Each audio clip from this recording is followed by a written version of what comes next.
and penalties and miscues and all that shit. Yeah, Hey. it should have been that y'all should have won that. Like the Panthers should have won that game. Like it was way closer than I thought it was going to be. I was not expecting that game to be that good, bro. I thought the Rams was gonna come in with like a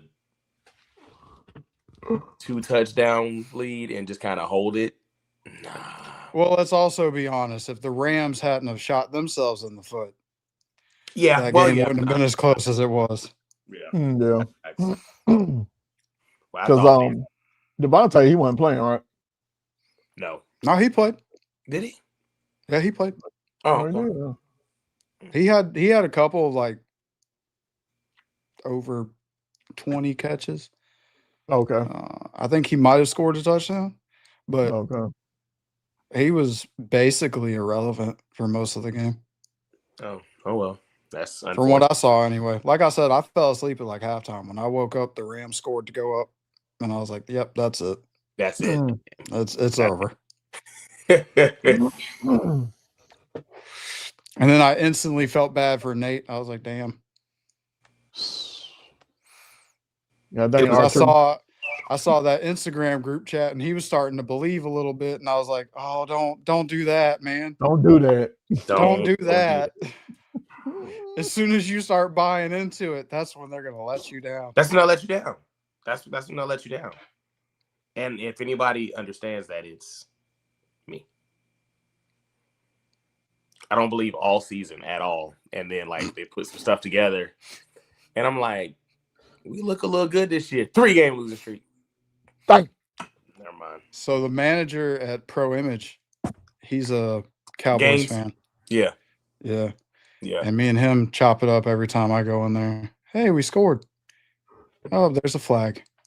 What are you doing? Holder. And so I went in there. I went in there last week to buy this lovely creamsicle, John. Ew. And he was like, I haven't seen you in a while, man. I was like, well, if y'all adjusted your prices a little bit, you'd probably see me more. It's $80 for a hoodie, bro. Like for a hoodie, bro. For a hat, like. Yeah, and I've got a shit ton of stuff already. Hats have always been almost $40 though, like always. Yeah, but you can go online and catch them on a sale on Fanatics and get them for. But why? But yeah, they're not gonna have a sale in. They're not gonna have a sale in a failing mall. They don't have a sale ever. Well, no, I take it back. They do have clearance. Oh, the touchdown stood. Yeah, hooray for Dallas Goedert. Yeah, but their clearance stuff is trash. It's not even worth it. No, it don't be. I ain't gonna lie. They've got a Schwarber Phillies jersey up in there. Blackout would probably like. They got a what? Kyle Schwarber Phillies jersey up in there.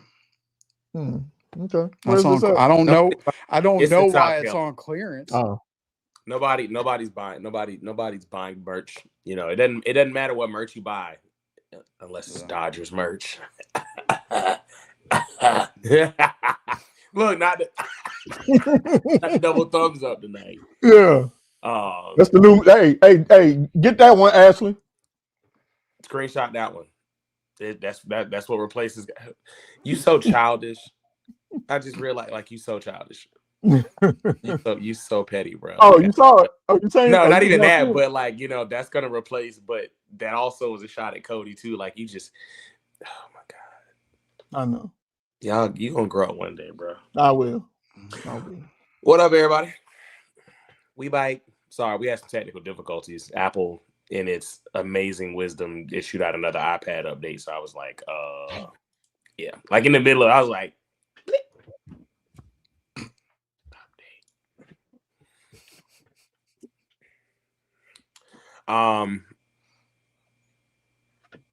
AEW didn't really do much this week.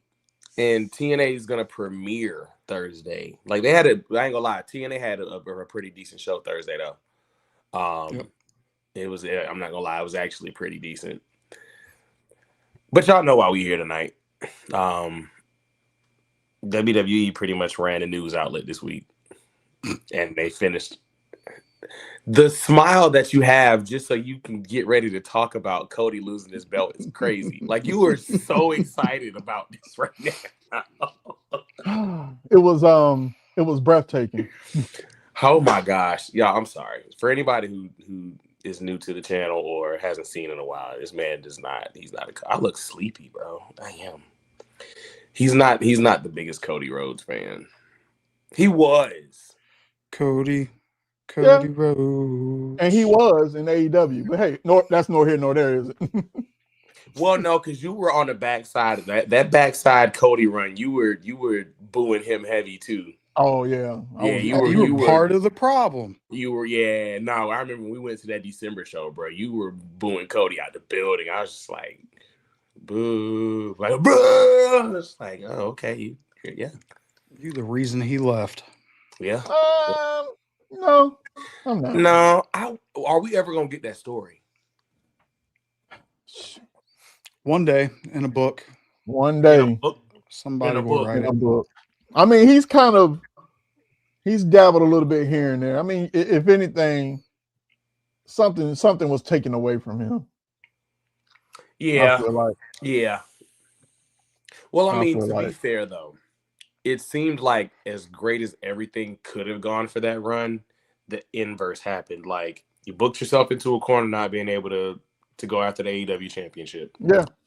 The EVP thing, let's call a spade, it didn't work.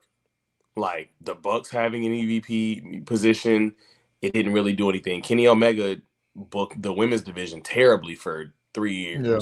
Like it wasn't smart to let the inmates run the asylum. And then not to mention you were supposed to be the face of the company, but y'all kept either slotting people above him like a Jericho, or y'all were bringing people in that were bigger than him like Punk. Like it just seemed like the writing was on the wall that Cody was never really, it wasn't gonna go well there no matter how long he stayed. But like we said, though, the booking yourself to not be the champ thing, it would have been done amazingly if he stayed and he used that to turn heel and be like, I know what I said, but we could have got a nice story out of that. But he just has this thing where I think the indies, he got enough heel run in the indies that I don't think Cody wants to be a heel. Well, we'll see. We'll see. We'll see, because it's my favorite time, but it's the most wonderful time. It's that Royal Rumble season, y'all, and as we gonna talk about, he came in and put it on the table like, hey, now we need to do this, and they did it. Maybe a heel turn. I mean, it's it's open. It's open. The John Cena conundrum still. It's open. Let's go ahead and hit this intro so we can get into it. Sylvia sound the siren, get it pumped like Big Papa, break them off proper, thugonomics, no doctor. Y'all don't put in work, but you talk enough, and the talk is tough. Who your favorite part? We'll chalk it up. Spit an apple in your face like Carlito, the cannon on. I get to twitching like Braun Breaker, the damage on. I can let the trigger go off and tray at your boss, and then you dropping down the card, the price of a loss. You shut it down early, blessing. I'm more Monday Night Raw attrition. I go to 11. My thoughts are sinister. Go run to the minister. Okay. You ain't getting the push, better go get your gimmick up. I black out like the Ministry of Darkness. Cartridge hit your cartilage, you jonesing around. Beyond the bell, we just laying them down on any show. So if you ain't all in, take the bump right now. 1, 2, 3, yeah. Beyond the Bell podcast. Listen, share, subscribe, like, run it up. You know the vibes, man. Stop playing. Let's get it.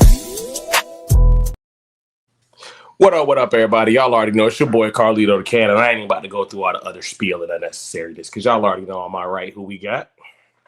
Well, you already know it is. This your boy Blackout Jones, also known as Drew McIntyre is my hero. Get your boy Sinister. Let him know who you are, man. Jesus. It's your favorite tattooed heathen, Mr. Sinister, the Minister. And let's talk about it. Y'all rocking with Beyond the Bell podcast, man. Welcome back this week, y'all. So we're going to go ahead and jump into it because clearly this guy is just enthralled. 3 stages of hell. Did y'all get it spoiled, or were you able to stay away from the spoilers? I watched it live. You watched it live, okay? Black spoiled. I ran into something And you but it's another group I be in. The notification. I don't like. So it's weird. Like, why? I had to work that night, and I had to go in earlier than I normally do. So I just went ahead and let it happen. Like, I was like, okay, well, let me go look and see what happened. Because, like, normally I don't go until 10. So I was like, any other night I would have been like, nah. But when I saw it was earlier and it was, and I saw spoilers being posted, usually I'll just put my phone down.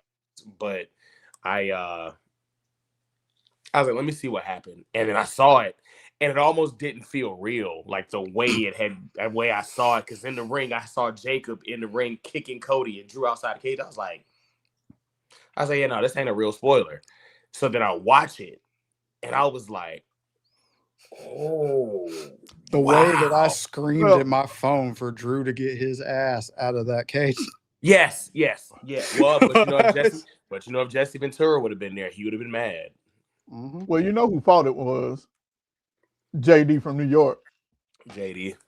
That was his fault. Yeah. I know. Oh my God, they did it. And I'm like, did what? Because I'm at work. I totally forgot SmackDown even came on early. Yeah, that was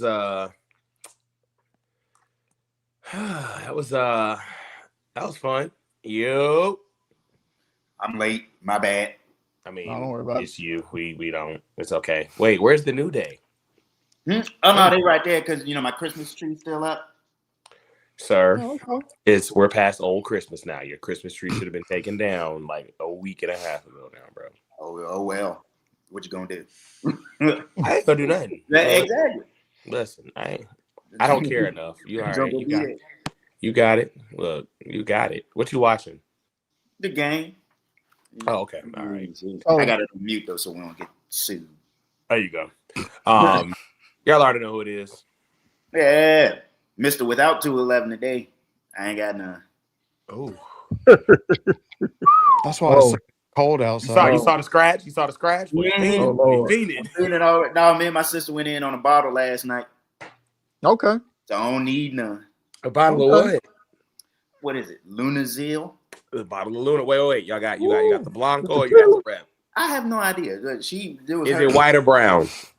It was white. There you go. You got Blanco. Good job. Good choice. Good choice. I ain't gonna hold you. Listen, I'm a tequila. I'm a tequila man.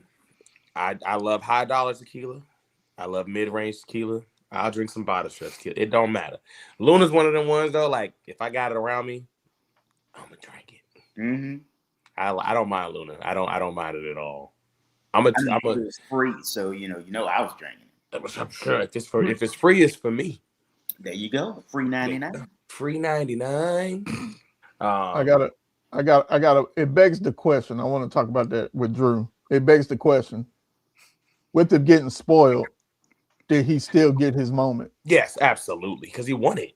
Like he wasn't spoiled to the audience. Yeah, like he still got the in-arena pop. So, and this is the thing, and like Ash just said, he posted a pic too before it aired in the US. So he got his moment. He's happy. Okay. Because we got to think about it. Drew hasn't held the title in what, 3 years? Like the WWE Championship, not the World Heavyweight Championship, but the WWE Championship being held in almost 4 years now. Mm-hmm. And he won it. And there's guys who went their whole career never winning it at all. So no matter what, he got his moment. Yeah. Okay. I'd like to pose the question, are we going to get the COVID run that should have been his moment with this? Because you got to look at the timing of this. It's Rumble season. We're about to go into Mania. Is this Triple H and them saying that they trust Drew to carry it through Mania? I don't think so. I do. I don't see Drew retaining it through Mania. You think he'll lose it at Mania? I don't know. We getting the Drew and Jacob. At Mania. You think he loses it at Mania? Yeah. Okay, which I will be fine with, because you got to think, when's Mania this year? Is it April again? Mm-hmm. So what? That's 3 months. 4 months. 4 months, give or take. That's not the COVID run he should have got, but a 4-month WWE Championship run could do really well for him, considering just about everybody on SmackDown that's a main eventer, upper mid card is a babyface. Mm-hmm. No, no. He's got some challengers. I mean, we're getting a 3-way. I know we've been. I know. Yeah. I know. Sami Zayn better not walk out of WrestleMania as WWE champion. Yeah, he might. I promise you, if that's what happens, how Sinister looks right now, like he sleep. That's exactly what I'm gonna do. If Sami Zayn walks out of WrestleMania, the WWE champion, I'm gonna cut that smooth off. Smooth. There you go. Smooth off. Don't worry, it's the end anyway. Match off. I ain't even gonna watch. Yeah, I'm not gonna watch the match. If Sammy's in the match, I'm not watching it. I'm not. Hey, what y'all got against Sammy? I don't have nothing against Sami Zayn, but he's not a WWE. You could have put the world heavyweight title on him, and I wouldn't have said nothing. I wouldn't have said nothing because that's the second place belt. Whatever. Yeah, world champion is world champion. I have an irrational world champ is world champ. That Gable spot and beat Gunther for the Intercontinental. You still on that type of time? Yeah, still on that type of time. Yeah. Well, because I also look at it like this, Black. Remember how many people wanted Roman to lose to Sammy at Elimination Chamber? Remember how fast that buzz died down? I remember that. The same thing will happen if he's WWE champ. The same thing. The same thing will happen if he is WWE champion. The same way him and KO's buzz died after they beat the Usos. Yeah, it died quick. I mean, by Backlash, he was like, "So who's next in line?" Golly. I remember them winning the belts and then nothing else after. I don't even know who they lost them to. And that right there too. Who did they lose the belts to? Wow. Did they lose it to the? No, they didn't lose it to them. Real quick and say, well, see, and that's a moments versus a memories thing, because like the Bloodline story was such a story, and then you end it for Sammy and KO, and then what happened after that? I think it was the Judgment Day. Was it Judgment Day? I don't know. Well, they were primarily on Raw back then, so yeah, I mean they were. I think it was the Judgment Day. And while Blackout was looking it up, they had a show in Scotland yesterday. He got his moment, and that's why we said he finishes the story, because he kept saying, and that place was loud too. I'm gonna bring the WWE Championship back home. I'm gonna bring WWE, and then COVID happened, and we couldn't do it. And now his first defense is in his. You can't write it better than that for him. How could you? But how do we feel about the rumor the report coming out that it was him and Cody that called the audible? Called the audible for what? So Cody was supposed to win the match. Oh. And him and Cody went to management, went to Triple H specifically, and pushed and said, it's time for a title change. Like Cody felt like the American Nightmare stories reached everything it could do right now with this title run. It's getting stale, and we need to shake it up going into Mania. How do we feel? And he's got all those media commitments coming up for Street Fighter. Oh gosh, I forgot about that, bruh. Mm-hmm. But then I'm all right with it. You know what I'm saying? Because if Drew would have lost, it probably wouldn't have hurt him overall, but it would have hurt him in this house. You know what I'm saying? Because every time I'd have seen him after, I'd have been like, going on somebody. Yeah, bye. You can't win for nothing. I mean, so I look at it like this. You hear me now? Yeah. If Cody retains, I'm fine with it because it's Rumble season. Who's gonna win the Rumble is the question. But now that Drew's champ, the Rumble winner gets a lot more unpredictable. Well, don't forget you got the qualifying matches in Saturday night's main event. Yes, because let me go look at the field. I know Trick is in the field. It's Orton and Miz, Cardona and Trick, Priest and Solo, Sammy and Ilya. I could see Solo winning. I could see. So it's weird. It's weird. I'm gonna say I could definitely see Solo winning it because it'll be kind of like it'll harken back to the bloodline thing for Drew, which unfortunately I'm pretty sure we're gonna get some type of bloodline infection into Drew's championship run before it's over, just because that's a thing. I could see Solo winning it and having a title match.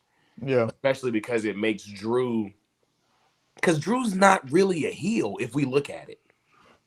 Like, he's been screwed over a bunch of times. Like, everything that he was saying was true, and everything he was feeling, I understand that he felt it.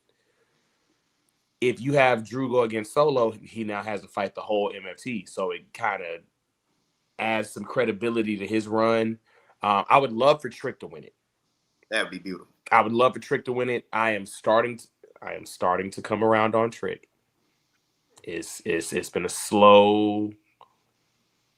Oh no, the presence is there, man. Whenever you come out, he exudes aura. Well, but the thing is, I still don't like his mic work. That's fine. It's one of those things where, I mean, I'm the same with Javon.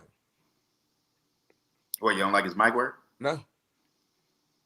And that's the little bro. Love him to death. Yeah. I think it's the cadence, and I think it's just like I'm old school. So, my mic workers are, pause. The way Black looking. Like I saw that coming. Black looking like, hey, yo. Look, I was gonna say, no, I'm not gonna say what I was gonna say because that would have been a Breakfast Club moment. My promo guys are like, we came up in the era where a world champ could talk. Mm-hmm. Hell. Even the sidekicks can talk. Even the sidekicks could talk. And I'm not saying they were world beaters and were the best on the mic, but they could carry a feud in the ring and on the mic. Like, that's how we came up. We came, and the very few rare in between guys, their charisma was out of the building. Sting. Yeah. Subpar mic worker, but astronomical out of this world charisma. And he seemed like a franchise guy. We're still trying to build Trick into that guy. So for him to not be super strong on the mic for me, so it's like, prime example. Remember that stretch when Ciampa was NXT champ? Mm-hmm. That was just mic work for 90% of all the builds leading into the takeovers. He didn't wrestle weekly. He might have had like 3 defenses of the NXT title on NXT television. The rest of it was takeovers, and all of it was mic work. Not saying you have to be this world beater, but it's like, if you're going to be a main event level guy, because that was the biggest knock on Shelton Benjamin. Like, what's the difference between Trick and Shelton Benjamin, almost in essence for me? Like, Shelton's this phenomenal athlete, fantastic in the ring. He was weak on the mic, never got the chance. So why are we saying that Trick is more deserving than Shelton Benjamin was? Maybe I thought Trick did good against Sammy. Timing. Yeah. I think he did. I think he did all right against Sammy. I think he did all right. And that's why I said I didn't think he did good at all against Randy. Was that a sink or swim thing though? That was a sink or swim. I don't think so. You don't think so? No. I think he did good until about you think it's going to kill him that Randy started talking. Yeah, absolutely, sis. Like, that's a thing. Like, not being funny, but that's a thing. I need for him to not sound scripted. He sounds scripted. Like, you could tell without looking at a script, he's looking at a script. Right. Yeah. Yes. That's what it is for me, I think, is what it is. You can feel it. It's given Roman Reigns. With in the beginning, post shield Roman Reigns, suffering succotash Roman Reigns, not quite suffering succotash, not quite suffering succotash, but at the same time, Trick could deliver that line. I could see a Trick Williams delivering that kind of line. Yeah, he probably would. He probably has, and we just haven't noticed it yet. It would probably honestly fit him better. It would come up because he's one of those guys you would think he would try to flip it into something. Like Roman delivered the line, but Trick would kind of try and make that his own, and this is the most praise I've ever given Trick Williams on air. So like I'm telling y'all, it's coming along. I'm gonna tell you what did it for me. The TNA, not necessarily his whole TNA title run, but the championship entrance when he had the choir singing.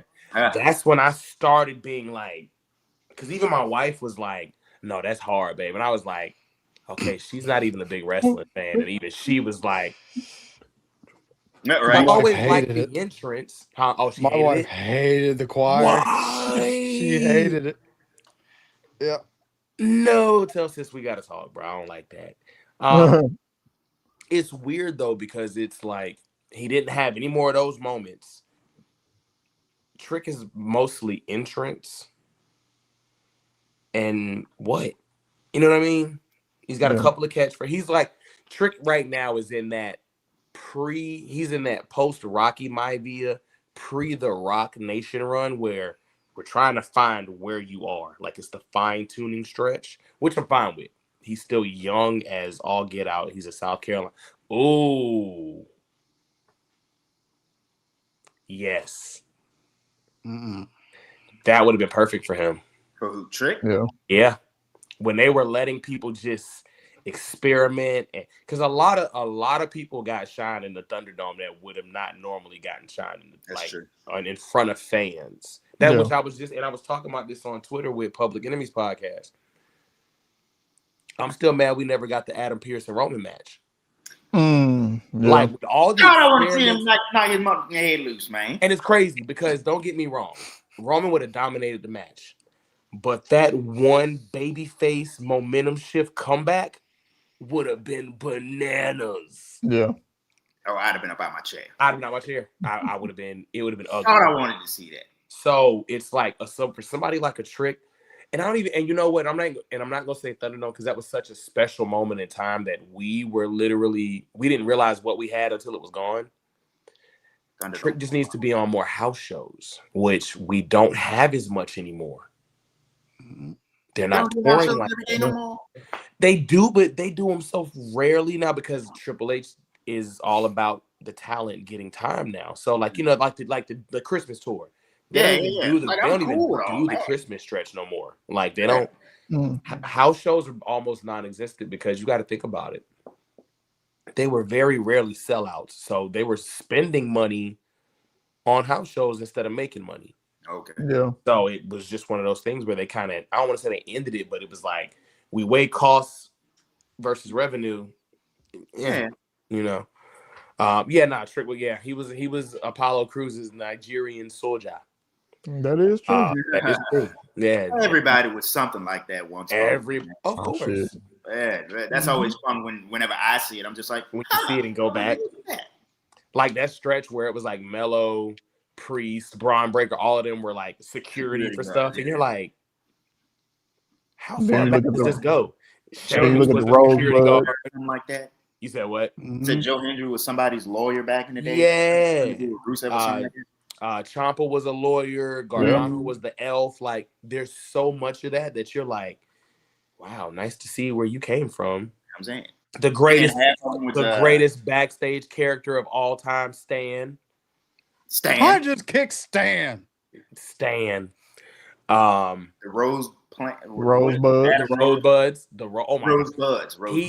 He needs to get his flower. I mean, well, NXT needs to get their flowers for putting all the Rosebuds with him, but he needs to get some flowers for being the guy who needed that kind of posse. Because even Becky was a Rosebud, which is crazy when you look back at it. Alexa won. Yeah, Alexa was a Braun was one too. Braun was one. Braun was obvious. Liv, of course. Liv. I think Liv. Yeah, no, I think Liv was one. Like he had Sol Ruka was a Pop-Tart. I'm sorry? Mm-hmm.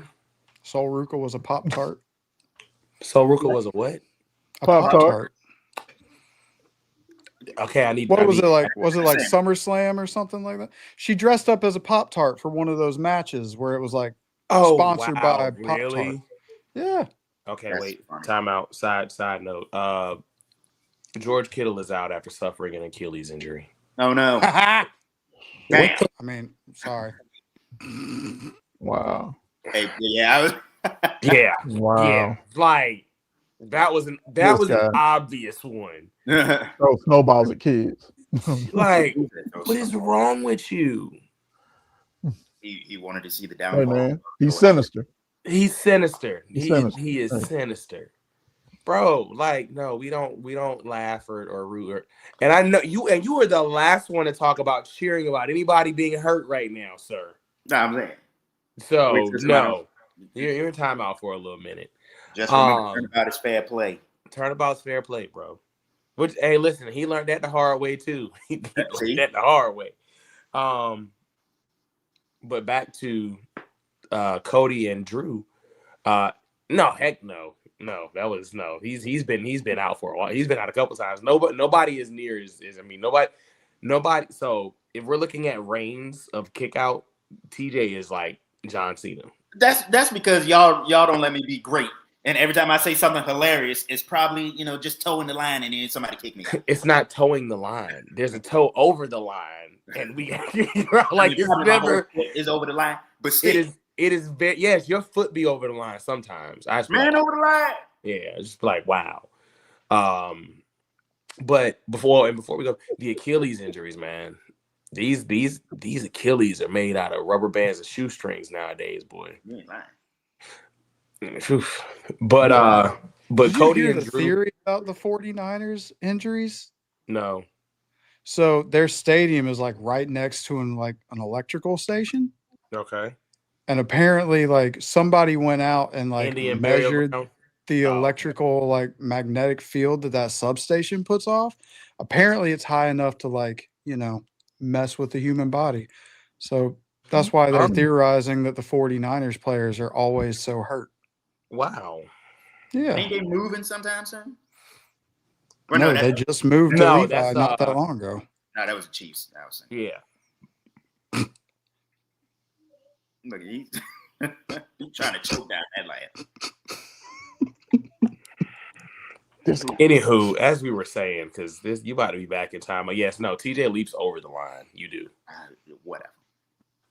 Don't listen. Don't be mad because somebody else tell the truth.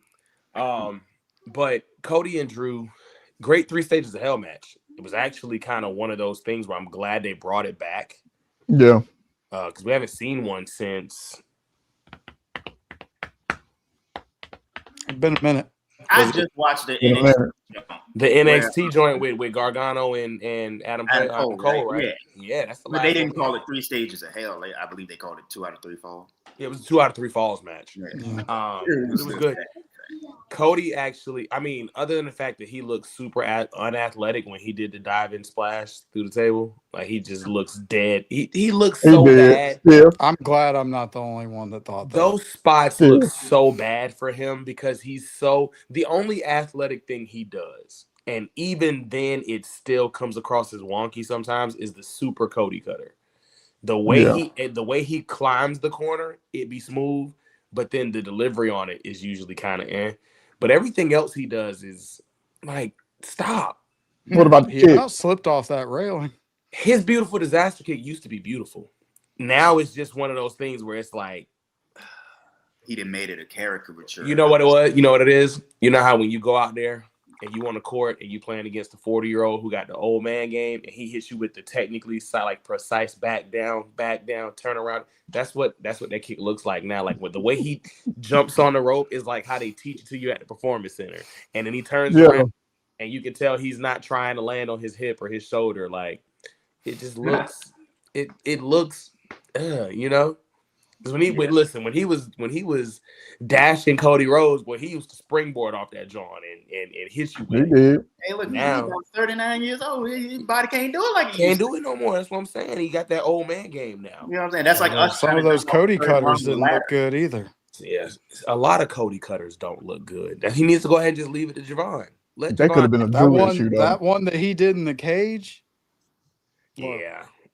No, you're right. No, you're right. Black. That is because Drew. It's weird. You ever notice? And I guess it's weird to me just because you're so big. The bigger guys struggle taking cutters.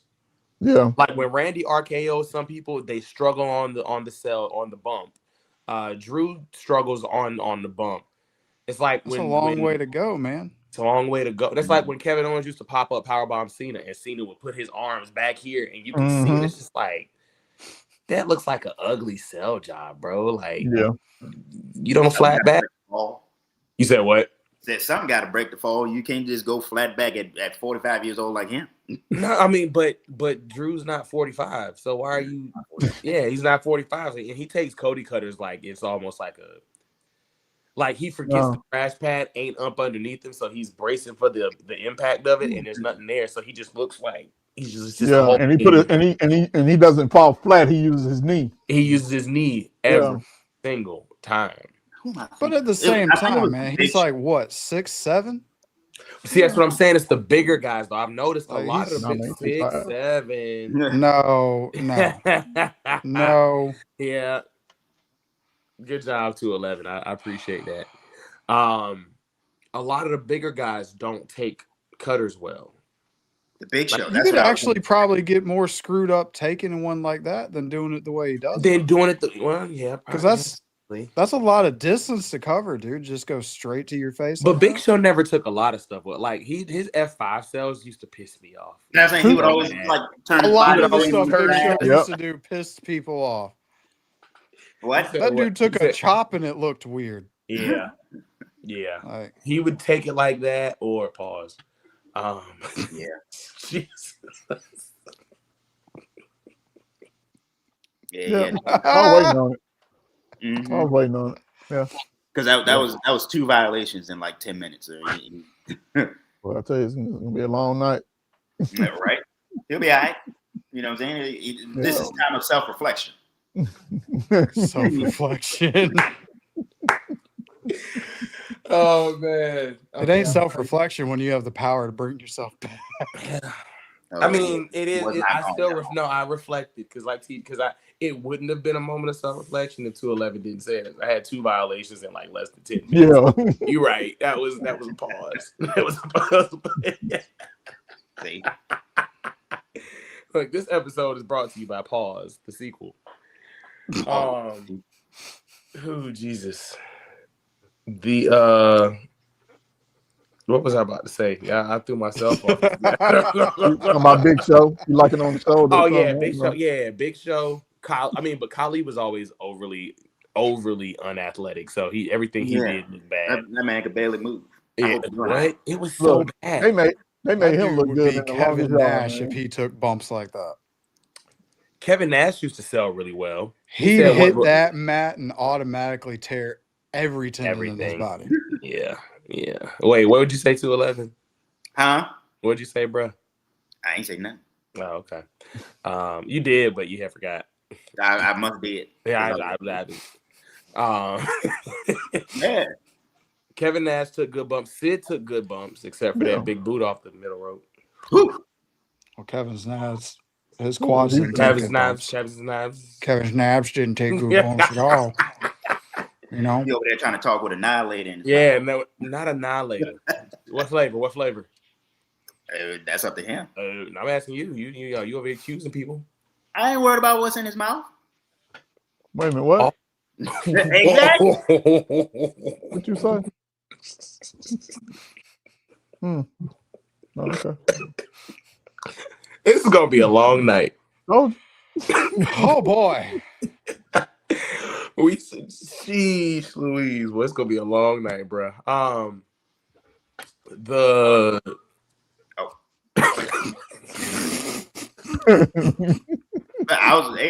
used my time out to watch the game real quick. Oh man, I'm crying. But anywho, the setup for the match was good. That promo, the vignette was beautiful. Oh my gosh, that yeah. Still, if WWE can never do anything right ever, they will do a promo for a match and a feud like Marvel at the height and the peak of Marvel. Yeah, the match may be undefeated. The match may be like today's Marvel universe where we just don't care, but the vignettes, top tier. Yeah, they put on the show. Undefeated. They are undefeated because they'll give you history. And they will go full circle with it. So, like, with them talking about them should have been best friends and they were on the... Ooh, I found $5. Oh, I thought it was a $9. That looks like a gift from myself to myself. Let me hold $5 real quick. I got you. The storyline start, they'll give it with them being tag team champs. And then they use some indie footage of Cody being off, I think they used the Defy Okay. when he was overseas at What Culture Wrestling. I think they were using that footage for Cody, and then they were using some of the indie footage for Drew, and of course going to NXT, and then coming back at WrestleMania, both winning the WWE Championship, and then it merged into their feud. I was just like, if I didn't care about this feud before tonight, this probably would have made me want to see the match. But they that's definitely all. get you hyped for the match. Yeah. And this time the match actually delivered as well. Because I was worried about the Falls Count Anywhere stip because they don't do Falls Count Anywhere hardcore. They don't do those steps good anymore. Just because it's so family oriented and so they just don't do those. But that actually played off really well. The cage match, I'm tired of cage matches. Like I feel like we've seen like 6 or 7 cage matches these last 3 months. I'm tired of cage matches. Everybody in a cage. Everybody in a cage. You either in a War Games, a Blood and Guts, or a cage. Like, and it's just multiple back to back. You said what? No, you was talking across the board. I thought you meant no, across the board, not just in WWE. Because we had one in TNA back in October, I think it was. I don't be watching TNA. Well, we got to get you back into it because they had a good. I don't have the channel. We're gonna figure out something. I might, if I can. Let me see if AMC. Ooh, I wonder if AMC Plus will let you log in with a cable provider. Because if it will, I don't have cable. I do. Oh, so I'll just get you. Just be quiet sometimes. you ain't got to tell me. I already know. You already know. But TNA had a really good Thursday night show leading into the premiere. But they say AJ showing up, right? Yeah, AJ showing up on the premiere. Okay. Speaking of TNA, y'all make sure y'all go check out that exclusive Mustafa Ali interview over there on YouTube. Already pushing past 2K views on it. It's only been out. It ain't been out a full week yet. Get it. We're doing it. These next 2 interviews. Oh, see, look at the hashtag real fans, bro. Man, she got you. Sis got you, brother. You know. Love that. And he's gonna watch because he loves wrestling. You know that. Better say that. Let me see. Yes, they have a TV provider login. So if she can't get it, I got you. Which means I definitely have no reason not to watch TNA now. Yeah. And Muth came out and said that he fully expects for them to bring top tier WWE main carders to the TNA crossover now, because with how big the AMC deal is, he said that he fully expects. You good, bro? I'm sorry, I didn't mean to talk about Gray Skull like that. Yeah. He's crying. He's gonna be all right. He is, boy. He is red. Breathe. I fully expect. Well, see, this is the thing though, because it's kind of one of those things, Black, where, like you said, they're bringing AJ. Does that count? Count as what? Well, it's like him bringing a WWE main eventer because it's AJ. He is TNA, so it's like, does that count? Or... No, he's TNA. He's TNA. I mean, well, and we had this. We posed this question a few years ago, back during season 1. I'm gonna repose the question at the end of the episode and see how we feel. But he's gonna be on the premiere.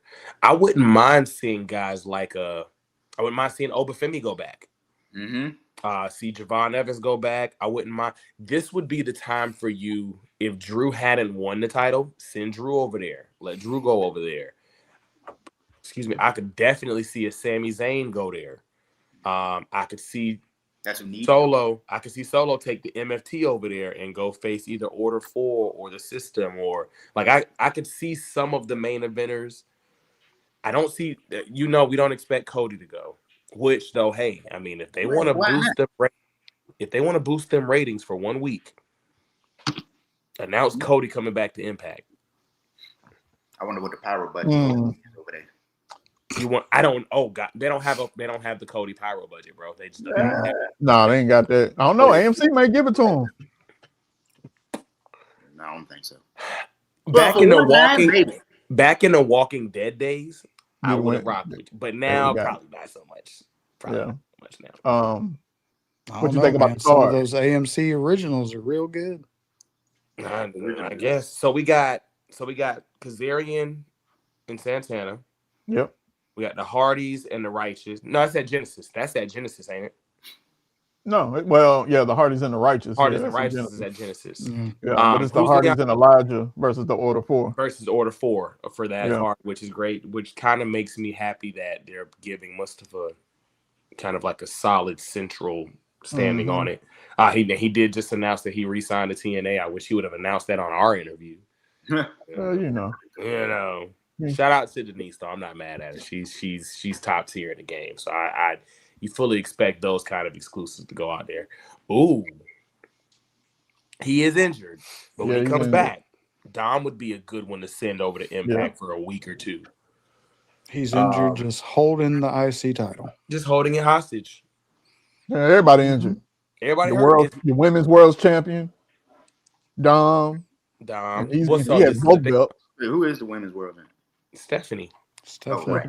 She was out there in a boot. Yeah, in a boot. Shout out to your girl though. You know she's still TNA Women's World Champ. She's successfully defended. Ain't she though? Y'all we did have a Women's World. We had a women's tag team title change on Monday night. Rio, as I like to call them. Rio, I like Rio. Rio. Rhea Ripley and Io Sky defeated the Kabuki Warriors, sir. Kabuki Warriors. Wow. Had a fart. I didn't have a fart. When I tell you I could not even see it in my head. Like I was like, who was the champs before them? Doesn't matter. Yeah,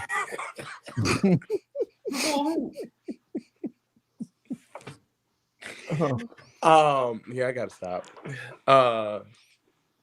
The women's tag champs changed hands. It makes sense. This is the second year in a row Rio wins a title on a Netflix anniversary, though. Hey. Like, yay. Another Rhea Ripley moment. Rhea Ripley. Is she stale at this point? No. No. Not to me, no. She's not. She's not. Wow. It's just something about her, man. It's just her aura. It's her aura. She's a So Rhea, okay. Let's talk about it. Because you know in professional sports, that superstar term gets thrown around a lot. Mm-hmm. And there's like in basketball, there's only like 5 superstars in the league. Football, there's maybe 7, maybe. Yeah. See, Patrick Mahomes, Jalen Hurts, Lamar, Josh Allen, Saquon.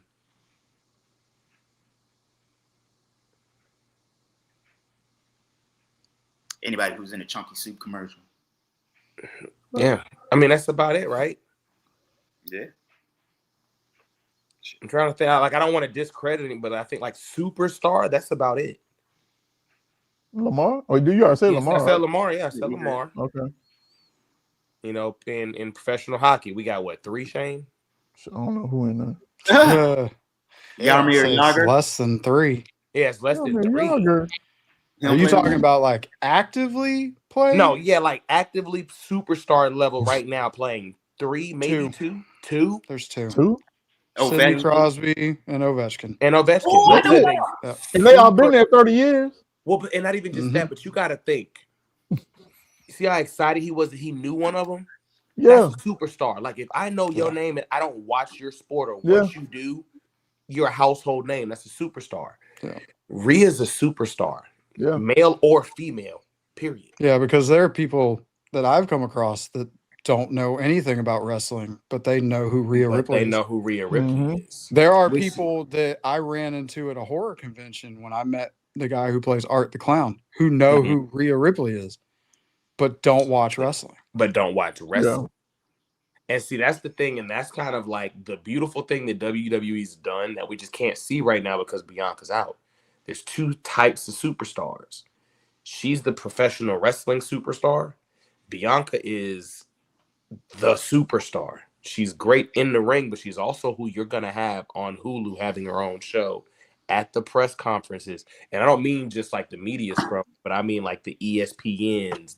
You're not going to see Rhea on those type of things. Rhea's not going to Conan O'Brien and Jimmy Fallon, but Bianca does those things. That's the beautiful thing about where they are together that I just can't wait till Bianca comes up. Speaking of, Any rumblings about Bianca coming back at the Rumble?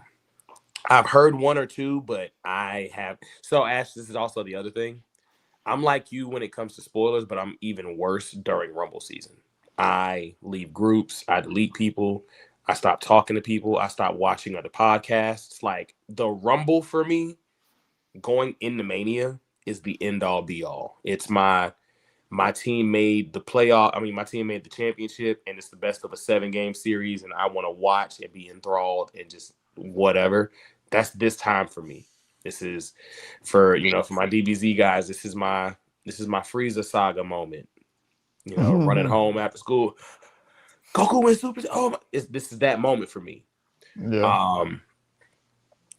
So I don't typically mess with the spoilers, but I have heard that Bianca might possibly come back. I've actually heard that she might come back and win, which I don't like because I don't think we need two-time winners this early in the women's Rumble history. Yeah.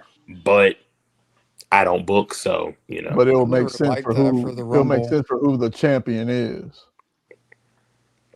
It would make absolute sense for Bianca to come back, win the Rumble, and go after Jade.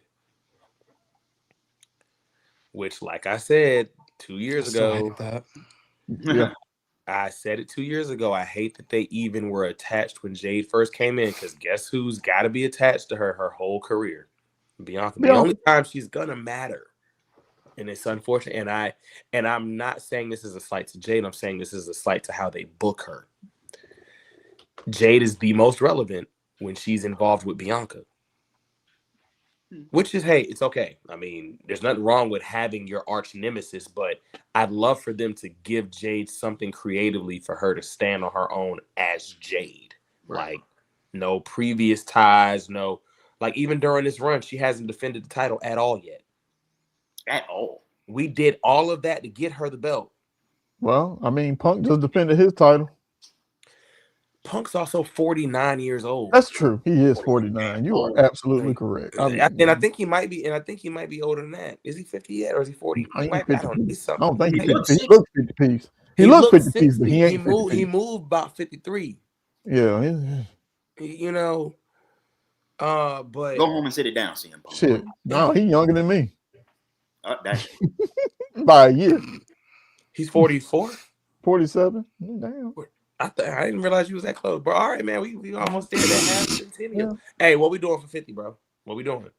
Oh man, shoot. I don't know yet. Okay, I've had. Well, what it was supposed to be is not going to be. And that was WrestleMania. Mania. Yeah. In Nashville. Oh yeah. It was supposed to be. It ain't gonna be in Nashville. Though. But the Saudis messed that up. Yeah, that ain't happening. Oh, 43 was supposed to be in Nashville? Nah, they were thinking that 50 was gonna be in Nashville because of the completion of that new stadium. Oh. Yeah, so that was gonna be my 50th birthday. That was gonna be same, and we were gonna go. But yeah, that's a wrap. We'll probably have just straight WrestleMania in Saudi for about 3 years coming up. And then back to Vegas. That's just it. That's just what it's gonna be now. It's Vegas and Saudi. Give me the movies. And Los Angeles. And LA. And maybe Dallas, because they just gotta throw in a New York. Oh yeah. They just gotta prove for a $1.5 billion cash infusion into basically just restructuring the entire Jerry world. Like, they're gonna add a shopping experience and a hotel and all to the arena.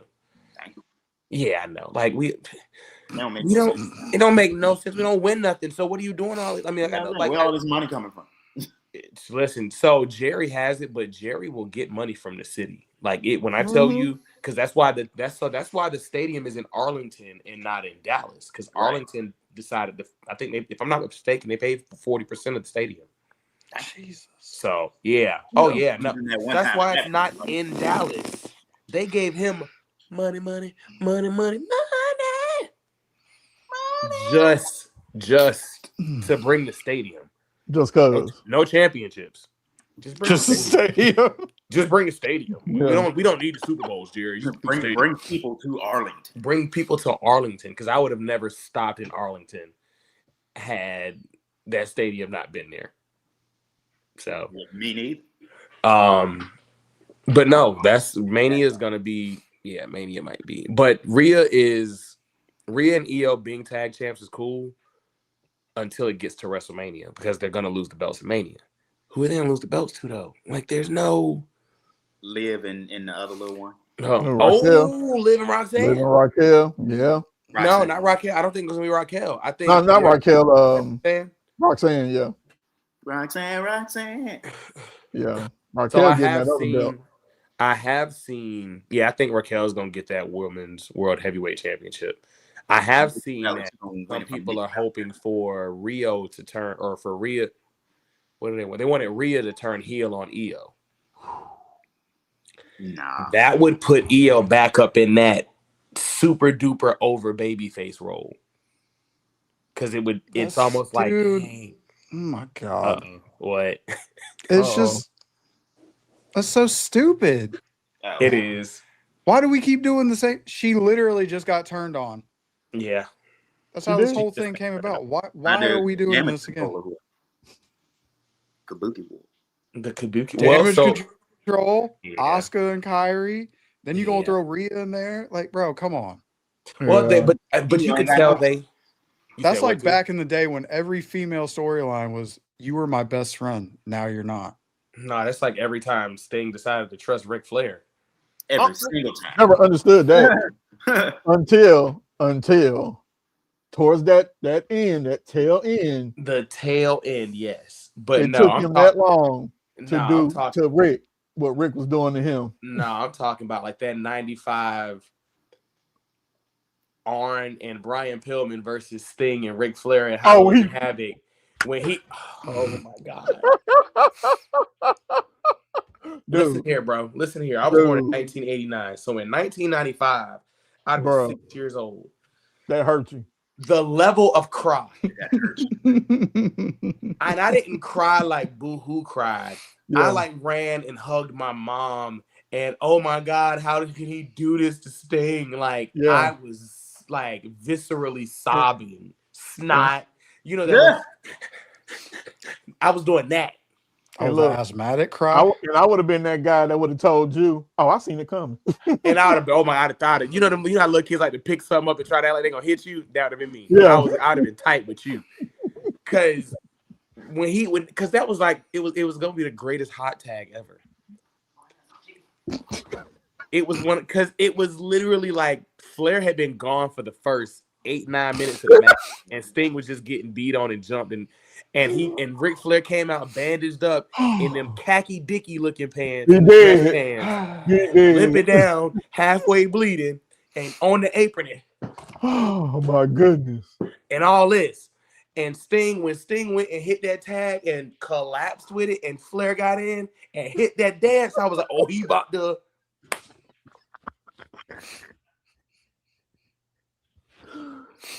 And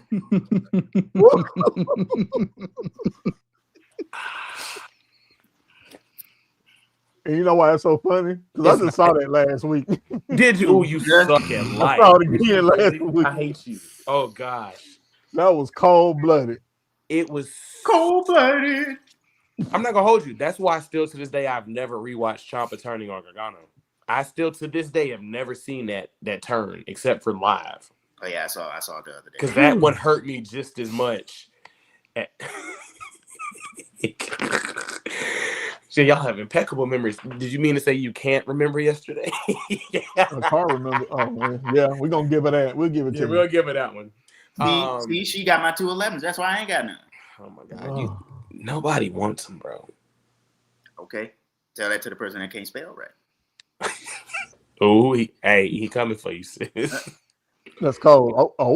I mean, watch yourself. Hey, you better watch yourself. She'll cut to the bone. She'll cut to the bone. She'll pop right back in and here on you, boy. You know what I'm saying? She gonna say something about my Hold on. To kind of go into that, this is the question. What heel turn hurts y'all the most? Y'all have my answer already. Yeah, we got your answer. I had to think about it. Like, don't worry about it. Which heel turn hurt me? JBL back when he had to retire early.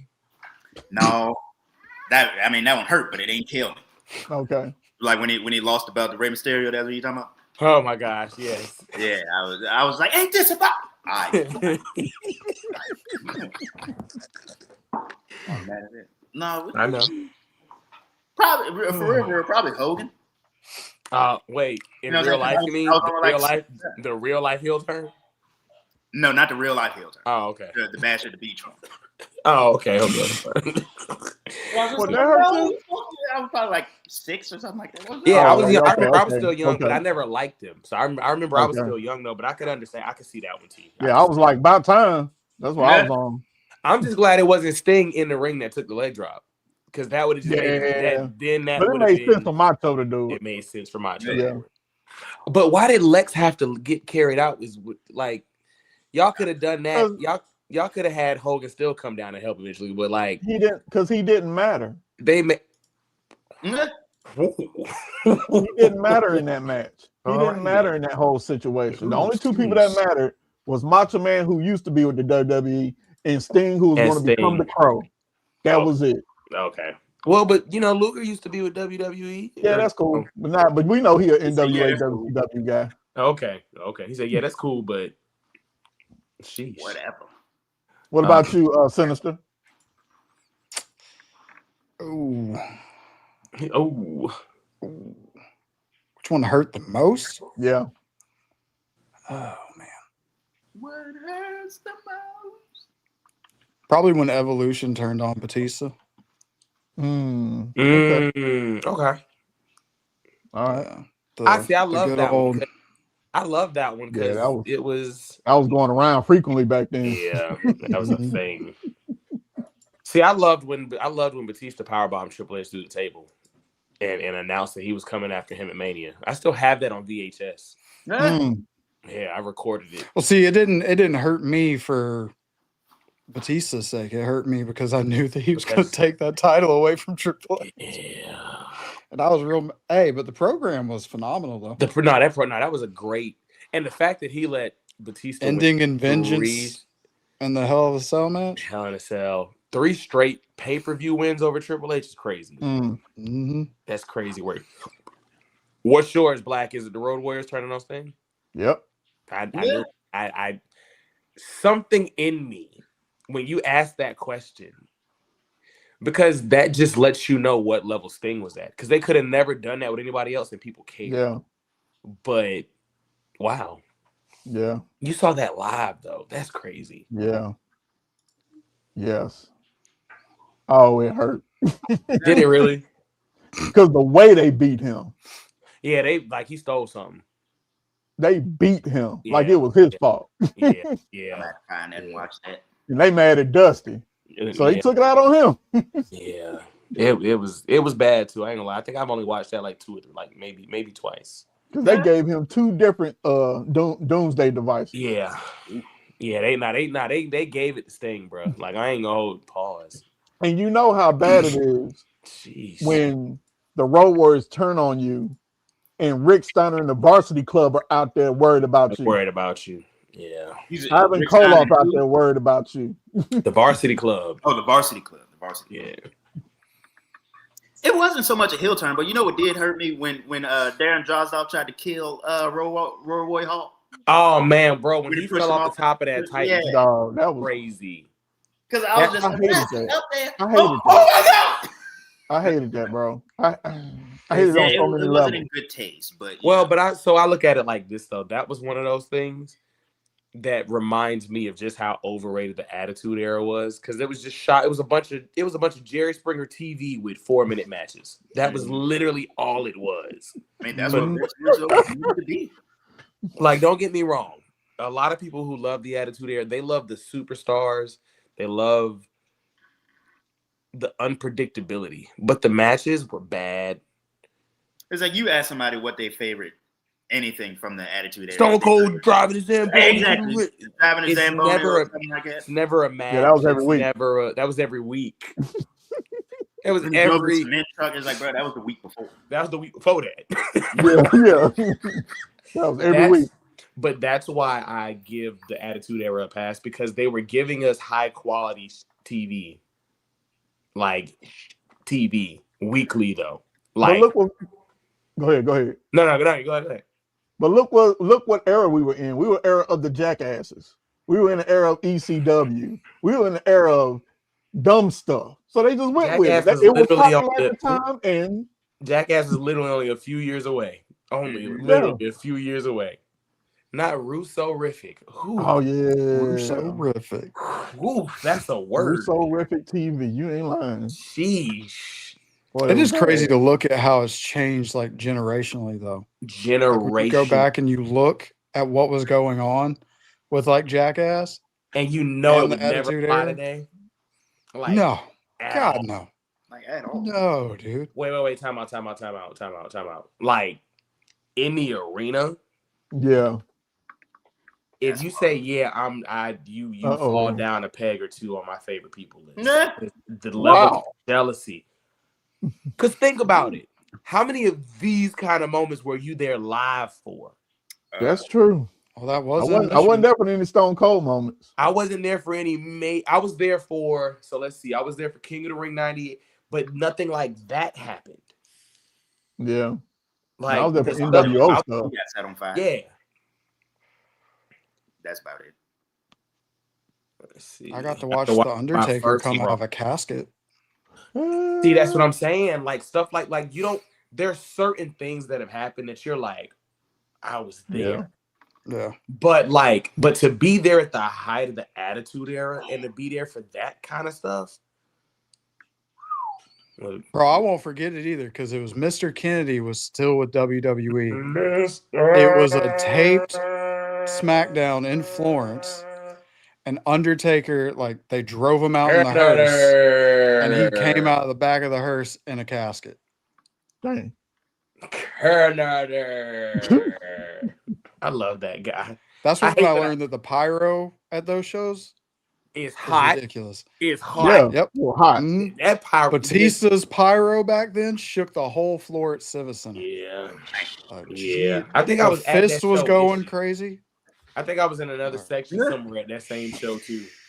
Who has the best pyro entrance? Ever? Like, motion mixed with pyro ever. Batista. Batista. Yeah, gotta go Batista.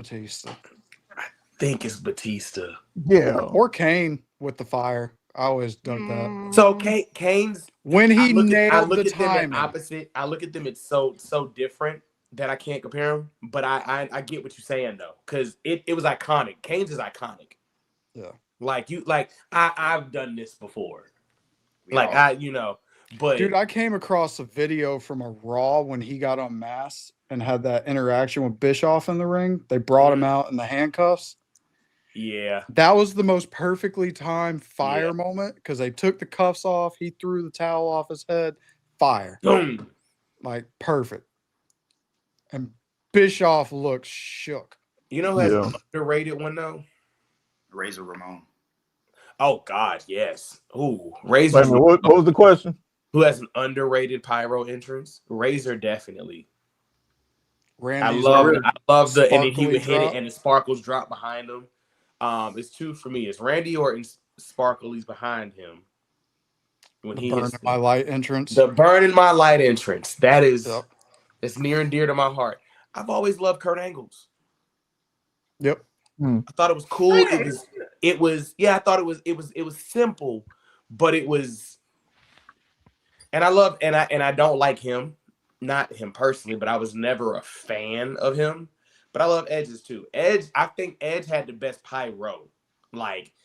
Just pyro alone. I think Edge had the best pyro. But I think Batista had the best whole presentation. Another underrated one. When he got the timing right, it was the best. Yeah. What'd you say, 211? I said another simple yet underrated one was Diesel. You remember he get in the ring, hit the belt, and then it would come from the jump. Oh, yeah. On the ring post. Yeah. What was you about to say, Black? Mine, guilty as charged in 1999, Sabu. Sabu had pyro? Yeah. I got to watch it. I need to see this. Oh, that jump was clean. Oh, now, if we're going individual moments, mine is DDP Halloween Havoc 98. Okay. That is the greatest pyro entrance ever in history to me. That is, it is it set the stage for, oh my God, bro, this dude might beat Goldberg tonight. Like, that's how great now he should have, though. He should have. Underrated in a different category, but I think best entrance of all time. They in that top. Yeah. In the words of EC3, they in that top 1% though. Like the Brood. Yeah, the Brood. Yeah. The theme, especially even when it started with the like that's kind of hard. The light change. The theme itself though was dope. But then that Ring of Fire, yeah, I think they up there.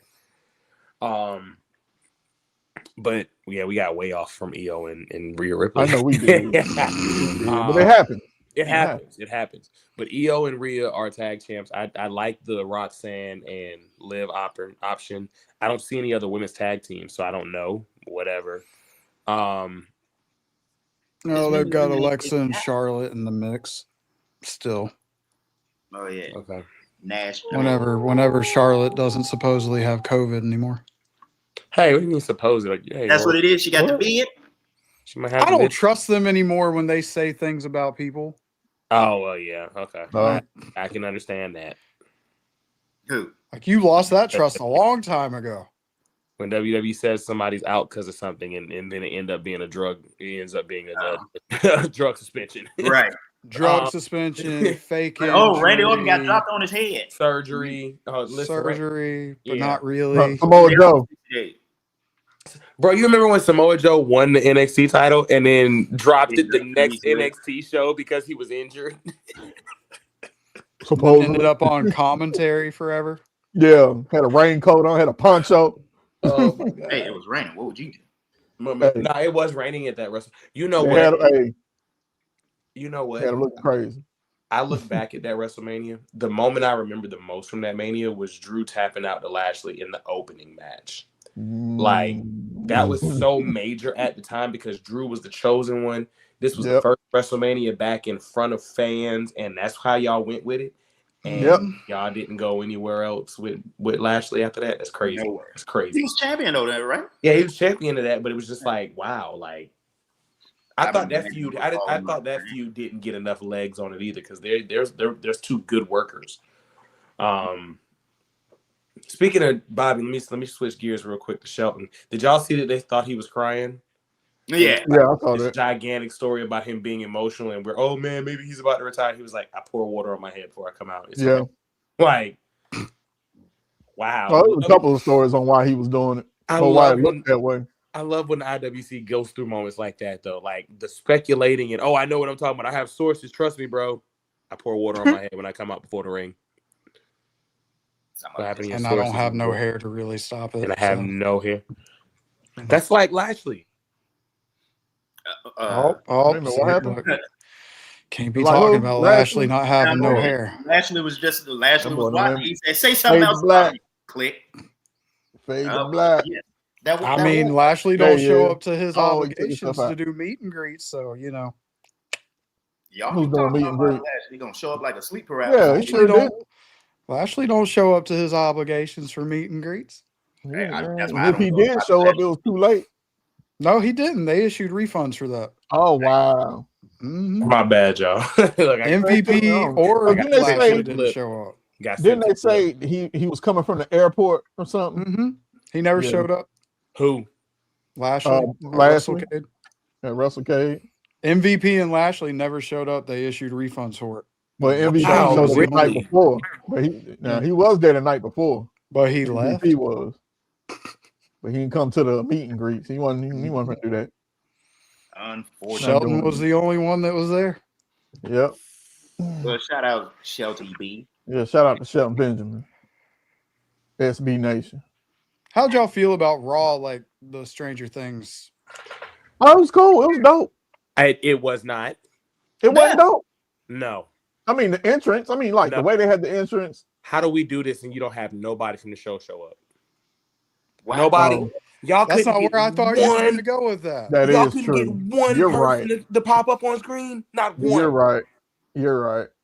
I liked the chapter intros into the matches. Yeah. I love that. That was cool. I love the beginning, the entrance in the flip. Yeah. I didn't even mind the Vines. But how are we gonna do a crossover and you don't have nobody from the show up? Yeah, I didn't think about that at the time. That wasn't my thing at all. Like my thing was, how are you gonna do an awesome set like this, but we can't do awesome sets for your PLEs every month? No, so I'm the only person who don't worry about that no more. So well, but I also look at it like this. I didn't worry about it until I saw the Stranger Things set. Then I kind of like, Netflix footed the bill for that. We got to remember, WWE doesn't do anything. WWE doesn't do anything that costs them money anymore. It costs them money to build these sets and to pay stage call to tote all this stuff. Like Netflix footed the bill for that stuff. So that's just like with Saudi. Remember when y'all remember that really terrible time in wrestling where we had no pyro whatsoever? Yeah, I remember that. And then we had our first Saudi show, and they gave them like $2 billion in pyro back. We were like, "Oh my god, we were missing this." And now we have it back, but it's like anything that they can do to cut corners and save money, they do now. So it's just one of those things where I'm like, would I love to have specialty sets, at least for big 4 events and like big stuff? Yes, but it financially, it don't make sense no more. Because even AEW don't do it. And they got all the money. They got all the money. They got daddy. They got almost granddaddy Papa Khan money. Like, but they don't even like. Even TNA doesn't do it to the point of like. I remember when Lockdown was its own set.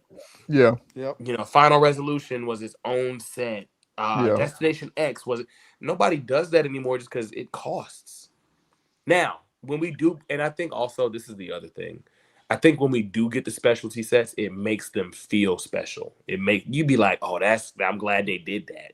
Like that video I shared in the group where the guy was reviewing each year of the WrestleMania sets for the last like 10 years. And it was like, okay, it's cool. And then 33 was like, and then she had a whole roller coaster. Yeah, that was so dope. And then 39 happened. It was like 39 is up there too. That was Hollywood, right? That was Hollywood. Oh yeah. That one was beautiful. And it was simple, but it was... I don't care, though. The only thing I remember from 39 was the rubber chicken.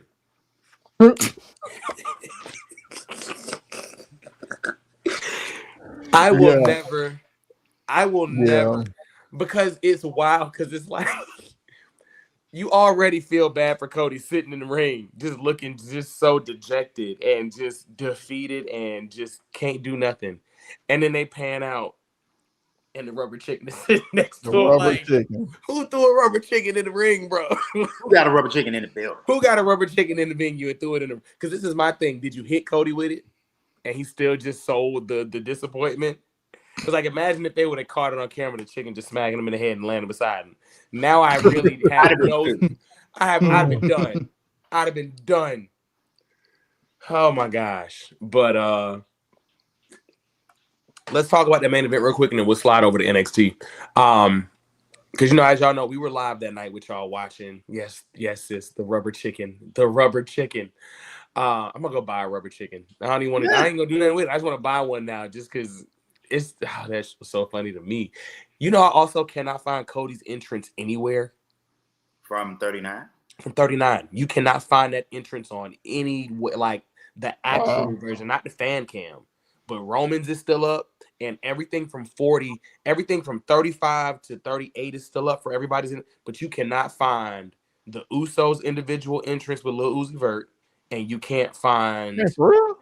No, and you can't find, and I don't mean fan footage, I mean the WWE footage, and you can't find Cody's. And the crazy part about it is they put the full match of the Usos and Kevin Owens up. It's just a match, no entrances. That's crazy. That's wild. Oh my God! Yes, I'm getting a rubber chicken to meet Cody, and I got to get him to autograph it. Yep, that's it. See, this is why I love our fans. My problem with AEW is that they get a crossover and it feels phony. Swerve right now does more for the AEW DC crossover than AEW does. Yeah, I mean, well, so you know what though? Speaking of Swerve, real quick, and then we'll slide into the main event. And then watching the 50 Cent and Tony Yayo and them interview and them talking about how 50 like. Stop supporting G Unit, I completely understand now because You know, they would show up to interviews wearing Burberry and Gucci and Louis Vuitton and Nike. Y'all had your own shoes. Why are you not wearing your shoes? When's the last time y'all seen Swerve in his Reeboks? So I thought He has a shoe. Oh, them I didn't Reeboks. know he had Reeboks. Yeah. Them Reeboks are so hard. The only reason I don't have them is because he's a coon. Like, I gotta look at him. Go look at them, bro. They are. I wanted to buy a pair. I'm not gonna lie, and they would have went with this hoodie specifically too. Like I would have. Oh my god! But he's a Jigacoon, so I just can't get with him. Not a Jigacoon. It's a Jigacoon. I don't know who's worse, him or Moose. But he got them answers, them Allen Iversons too. He got them AI styled, like bro. Oh my god. Yeah, Shane. You can't have shoes that hard and I can't wear them, bro. Like I'm so mad at him, and they're on sale right now. I'm not even a big Reebok What'd you say? What'd you say, Black? Jesus. That wasn't a pause. I said his shoes was hard. No, I said I'm gonna wear them. Oh, you gonna? Are you really? Hell no. I know you're not. You kind of lose me with the cheetah print though. Just a little, but it's enough to get away. It's enough. Like the rest of the shoe is so hard that it's like, okay, I'll let that slide. You don't like them too? I'm not buying them. I'm not saying I don't like them. It's just I'm not a Reeboks dude. I'm not a Reebok dude either, but I like those. Like Reebok shoes, I wouldn't buy them. What'd you say, 211? No, that wasn't me. That was Shane talking. No, you had so. No, I said you don't like them. You said. Oh no. I ain't a shoe head.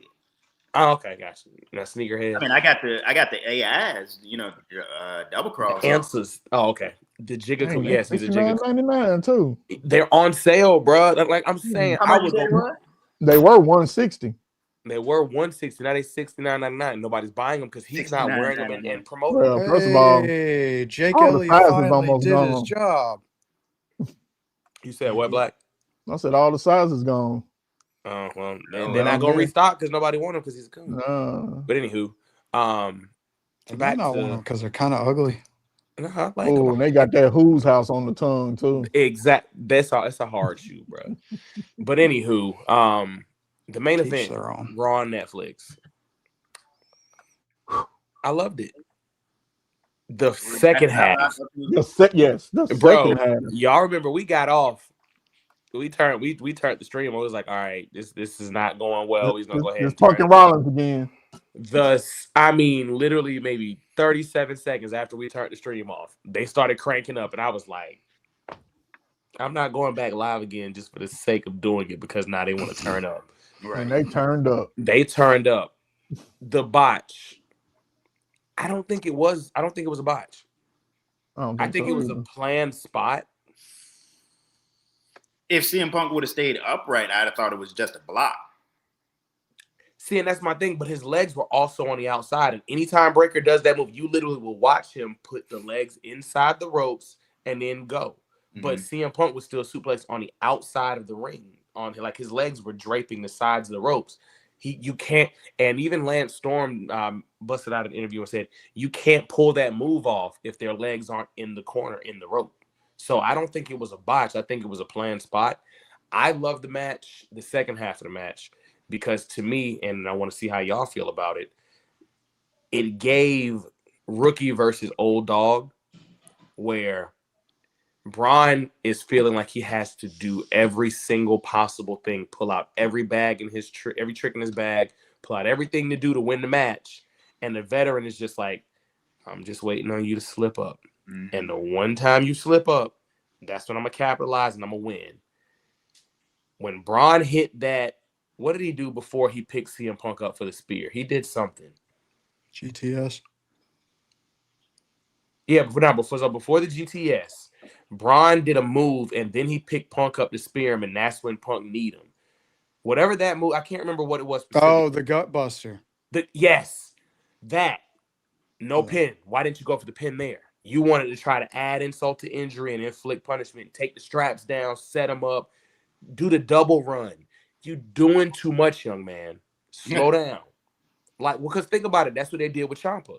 Ciampa beat him in the first match, and it was because he capitalized on a mistake. Braun plays the young boy role very well, meaning you see that he's doing too much. Like the clothesline to the outside through the table, that is too much when you're trying to win a title, bro. That is too much. You're inflicting damage on yourself. They're called high risk maneuvers for because imagine if Punk moves. If that's when Punk decides to capitalize on that, now I just throw you in the ring, hit you with a GTS, it's over. But that knee he hit Braun with, when Braun went to go over that spear, I was like, ooh. Like, well, here we go. I'm surprised Braun didn't win it, but I love this because the next time he gets it, Braun's gonna win. But how did y'all feel about it? I didn't mind it. You know what I'm saying? I wasn't. I was more concerned because if Braun would have won, I would have had an attitude. Not because I don't like Braun, but I think it's too early. Okay. You know what I'm saying? And I was just like, I was like this the whole time. I was like, is he gonna do it? He ain't gonna win. It felt good, but it felt good to feel like that, though, right? Yeah. So when you straight up don't know, it's a good feeling. But yeah, like I say, even though sleeping Punk get on my nerves, I wasn't mad he won. Y'all between you and Punk and Blackout and Cody, bro. It's weird to me. But okay, so I mean, Blackout got real beef with Cody. I just don't like seeing. You don't really like anybody though, so it's okay. I like JBL. You don't like anybody currently active right now for the most part, so it's okay. Yeah, I do. Who you like? Think about it for a while. I'll get back to you. Oh yeah, see exactly. Don't worry, I'll wait. Black, how did you feel about how? Of course, we're not talking about the first part because we all know the first part was a snooze fest. How do you feel about how the second part delivered? And as far as, do you think there's going to be a rematch, or was this a stopgap for a minute and then we're coming back? Oh, we can't hear you. Can't hear you. Can't hear you. I was like, ugh.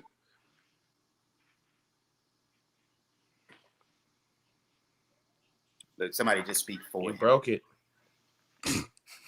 You broke it. He said, I ain't going to take it out. I'm going to just get out of here. Technical difficulties, folks. Mm-hmm.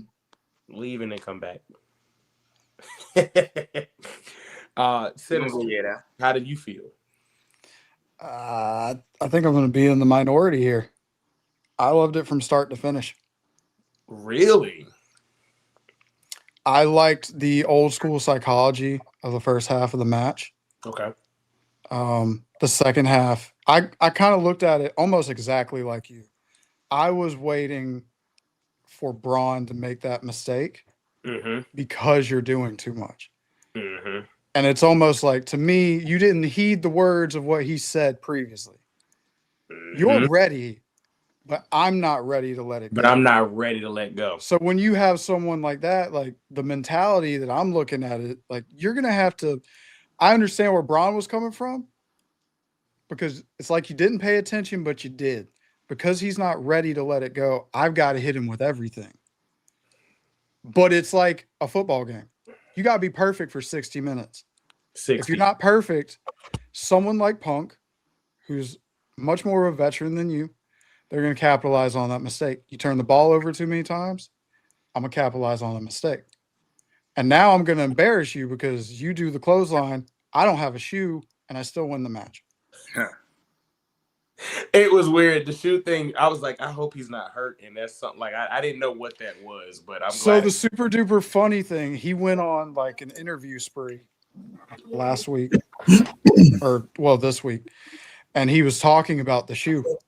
And he was like, in the moment, I looked down and I saw my shoe pointed the completely opposite way.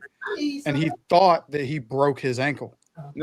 That's what I thought. Until he realized that, like, okay, the shoes just come off. Like that's what I was saying. I looked at it, I was like, oh God, I hope he's not hurt, because it looks like either the ankle is twisted or there's a bone stick. I didn't know so what. I saw what happened in the moment when Braun was dragging him off of the announce table. One of the cords was like wrapped around like under his kick pad, and it pulled his shoe off. Okay. But because it was still attached to his kick pad, it just dangled. So just dangled. That's all. Little dangly bits.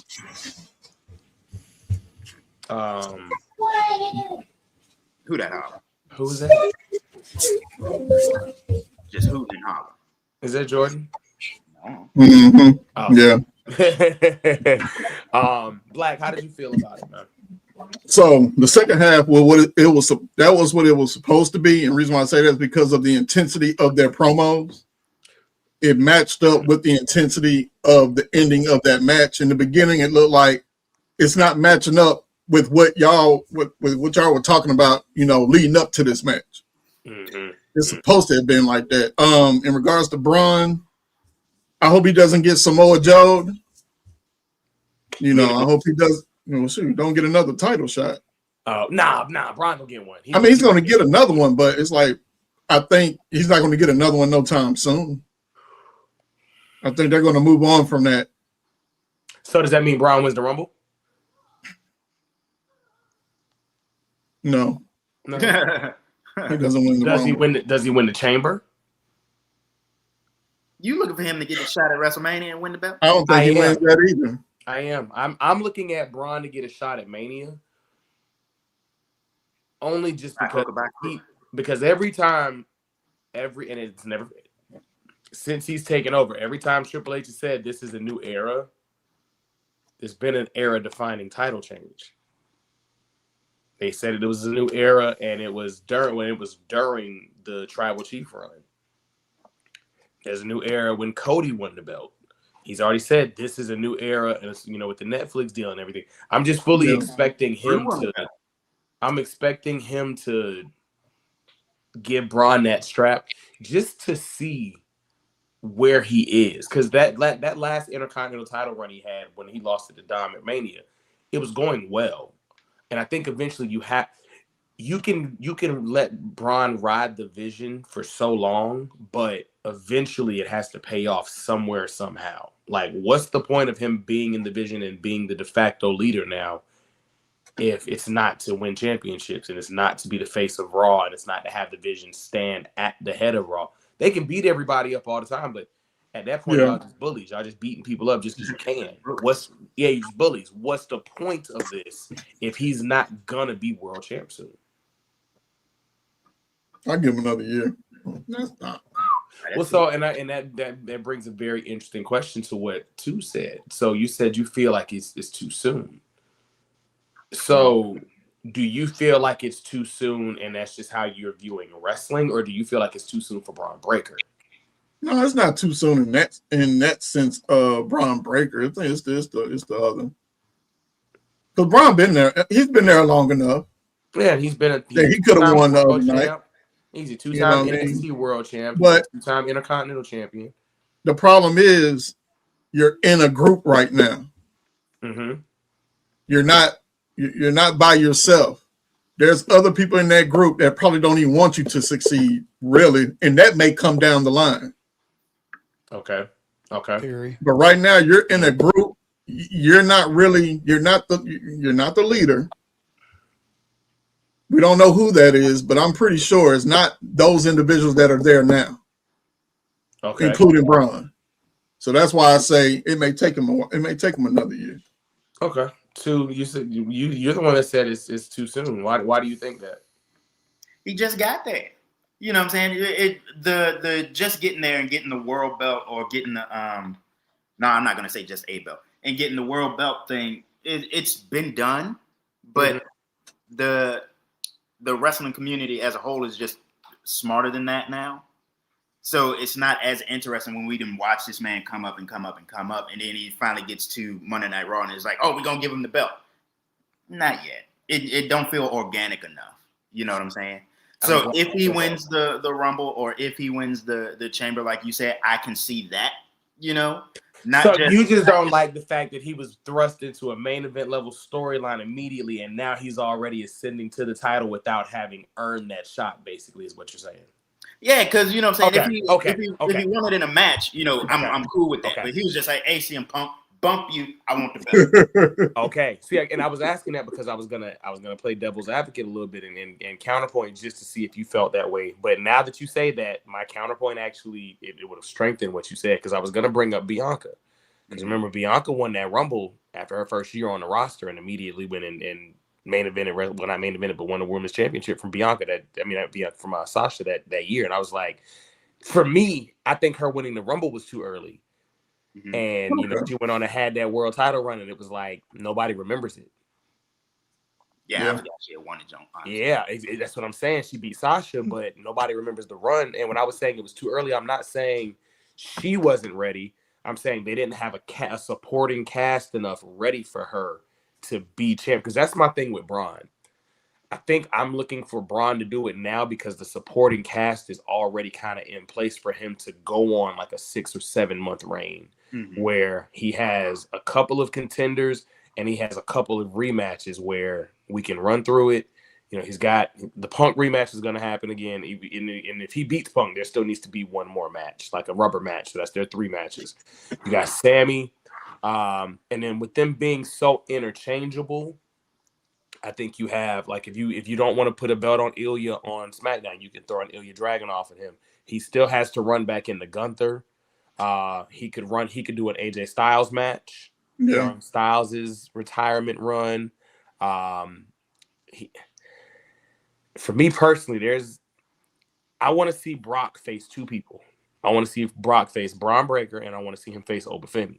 And I think Braun is world champ with the vision, and Brock saying, I'll come take your little belt before I leave. And he has the vision behind him. And now Braun says, you know what? I'm going to do this one on my own. Y'all stay back here. Let me handle this. And that legitimizes Braun Breaker kind of as a main event level superstar as well. I'm not even going to hold you. I want Oba to squash Brock like Brock squashed Cena, though. Mm-hmm. I want just utter and pure domination. Yeah. Like, it needs to be ugly and quick. Yeah. To establish Oba as, because and y'all we've all said it, and I still believe it. I think Oba's the next guy. I love Braun Breaker. I love Austin Theory. I love Jacob. I think Jacob is another 1B right there with him. Somebody that's right there with him the whole time. That's upper mid card main event level. But I think Oba's the next guy. He's got the aura. He can go in the ring. His promos are there. He looks like a world champ. He dresses like a world champ. You can send him to the Jimmy Fallon show. You can send him to Sports Center because he's a former collegiate athlete. He's their NIL guy. Like, if you're gonna, he's one of those guys where you can do everything you need to do with your world champion and a face of your franchise that you need to with Oba. He's got the Nigerian thing going, so when he goes on these international tours, they're gonna sell out to come see him. Like, I think Oba's that guy. I think Braun's right there with him. I think Montez is there. I still, for the life of me, think if you turn him face after the Vision, I think Austin Theory is the Vision's Randy Orton. I think you build him up, let them stay there long enough, and then they turn on him, and they beat him like the Road Warriors beat Sting. Yeah. It got to be ugly. Had to go there. It got to be ugly. No, it got to be ugly. Like, they got to jump him. Like, matter of fact, Black, I know you're gonna remember this too. I don't know if I'm and Ashley, forgive me for having this great memory, but remember around Christmas time, I want to say 98, Shawn Michaels had just came back and he had stopped messing with the corporation, so he came back with DX. Yeah. And he went to leave the arena and Triple H and them locked the door, and we came back from commercial break and they put Shawn's head through a windshield. Yes. The Vision's gonna have to beat him like that. That was tough. That was tough because I was was tough. Shawn Michaels is, because you know, around that time, yes, Shawn was a commissioner, but he still seemed kind of invincible and he still seemed like Shawn Michaels. So for him to get jumped on and be bleeding and need EMTs, I was like, yeah, sheesh. I do remember that. You remember that one? Yeah. The Vision's got to jump him like that, like to the point to where the boos that Braun and Bronson get and Logan Paul get will mirror, but be longer lasting than the boos Gunther got for beating Cena. If you can do that for Theory, then you can get him over as a face. Yeah. Speaking of Oba, him and Leon Slater had a great match. Every time I say his name, it's like a never miss. I say his name to you. Mm-hmm. I love that strut, man. I'm not mad at it. It looks great. I was worried about him doing it on the main roster because those ramps are longer. But when he came out for Saturday Night Main Event, it was exactly. beats Leon Slater in the main event and promptly relinquishes the NXT World Championship. I wasn't ready for that. You weren't ready for it? I was just like, because looking back, you could see the wheels turning because he hit that little pose at the end, and then he was just like, And then it went away, and he came back, and the belt was in the middle. I was like, what is it? Oh, okay. So they didn't show it on TV, but Tony D was in the crowd, and as they were panning off after we got our thing, they showed there's a behind the scenes version on YouTube. Tony D was staring at the belt in the ring, so I'm guessing that's where they're going next. Yeah, a lot of people feel like this is the. I don't want to say they feel like this is the end. Shout out to all our new viewers we popping in, but we just hit triple digits out of nowhere. A lot of people feel like this is the end of NXT. We've been here before. We have. When Finn, Shinsuke, and Joe left, they thought that was the end. When Ciampa, Gargano, Adam Cole left, they thought that was the end, and we went to 2.0. And then we got the Braun Breaker, the Carmelo Hayes, the Trick. When they left, they thought that was the end, and then we got the resurgence of OBA Femi. Like, it happens every single time, and every single time the criticism is all the same. Oh, well, they just pillaged NXT, and there's nobody left there. Whoa, whoa, whoa. We're not going to act like, one, there isn't still free agent talent out here that's ready to be signed. There's some TNA guys that are ready to come and be in the big time. But we're not going to act like Ethan Page isn't a headliner. Exactly. Yeah. We're not going to act like Joe Hendry isn't signed. We don't know where Joe Hendry's going to land yet. Ricky Starks just turned heel. Like, you got to give y'all have to give time for some of this because Starkman Jones is listen, bro. I think he's finally going to find his footing now. Like, I never was a face Ricky Starks fan. No. Because I didn't like that they brought him in as Ricky Saints, but I understand why. But I just don't think we've seen the best of him yet. Right. And now we're about to get the opportunity. We don't know what Leon Slater got going on. He's going to end up in NXT. He's going to end up in NXT, bro. Yeah. Like, he's gonna end up in NXT. He got that backing from AJ. He got that backing from AJ. And then not to mention Blackout, it's about that time, bro. That January New Japan contract exodus is coming up. It's coming. It happens. Like every single time. At the end of the month. At the end of the month. Every single time we get to this point in NXT where we get the roster gets eviscerated or whatever y'all want to say, because the people are mad about all the women call-ups, and I'm like, and they still have the deepest women's talent roster on the planet right now. So, okay. Yeah. Losing an OBA Femi hurts, but if this makes room for Ethan Page to get an NXT championship run and to show y'all that ego is real, another run. I'm sorry, and this will be a real run. We've yet to see what this new Tony D character is. Yeah, he ain't said a word since he's been back at it. He ain't said a word yet. Nope. Not a single word. I think the key word here, man, is patience. Patience. Because we've seen it, like you said, we've seen it multiple times. If you're a NXT fan, Black and Gold fan, 2.0, whatever, you've seen this. We know how this story ends. The fact that like you want to get online and complain about it is what blows my mind. It's normal. Right. It's normal. They didn't scout the entire talent roster. And the NXT fans who go to these shows regularly, they would know that better than anybody. Yeah. Because they're seeing things that we who can't go are seeing. They're seeing, I mean, geez, dude, you got Kendall Gray. Dog, I told you. I don't think we've seen a bigger potential women's superstar since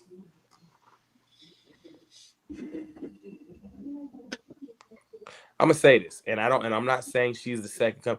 we haven't seen a bigger potential women's superstar this good since Lita.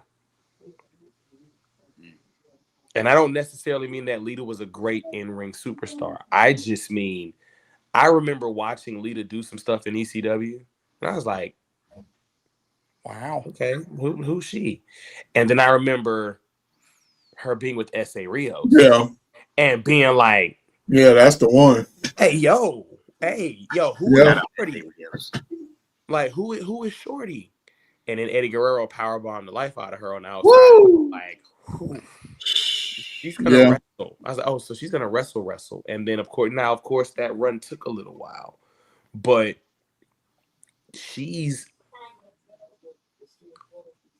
I wouldn't be mad if she won the Women's Rumble this year. I'm not gonna lie. I know it's early. I know it's soon. I know she's young. She's that good to me. I think I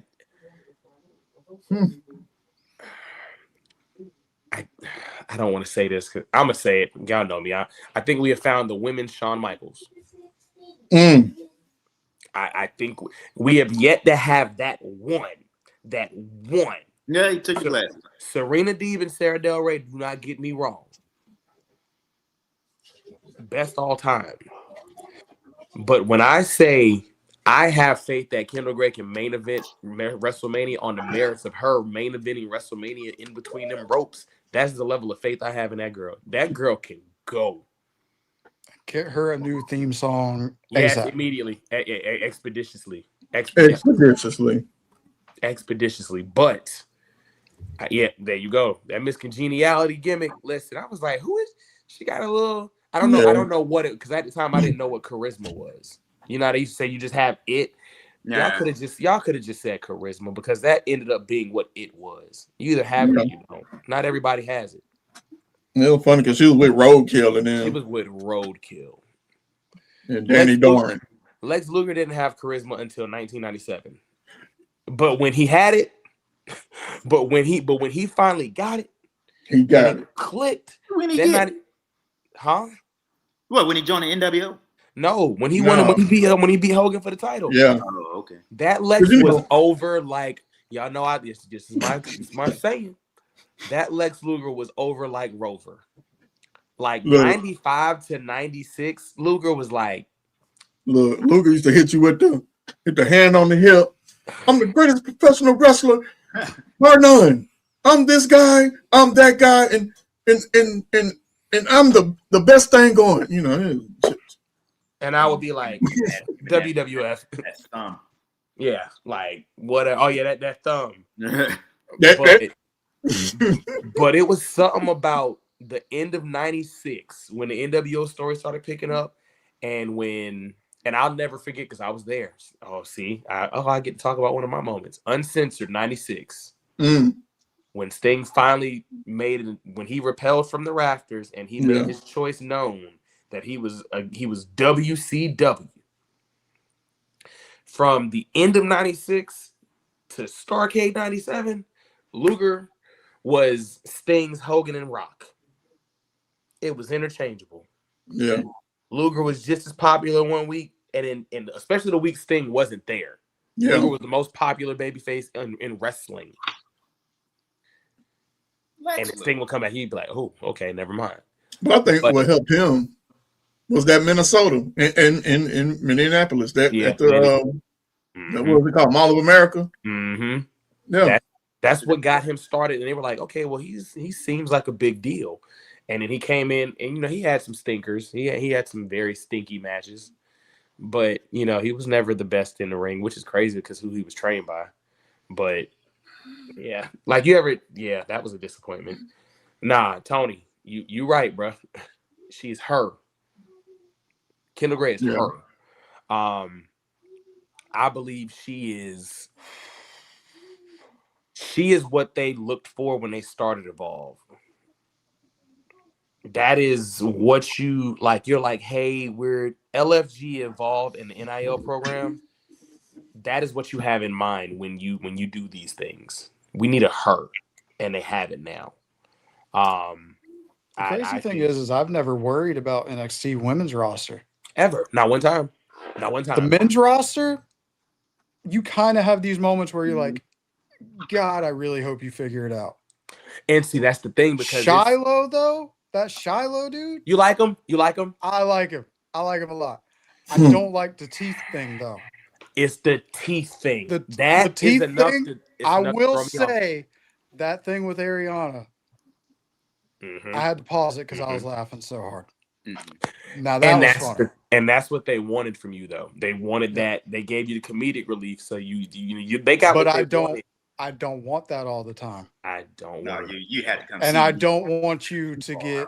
And this isn't a knock on Santino. I don't want you to get put into that spot and stay there. So this is the thing. Who's there now?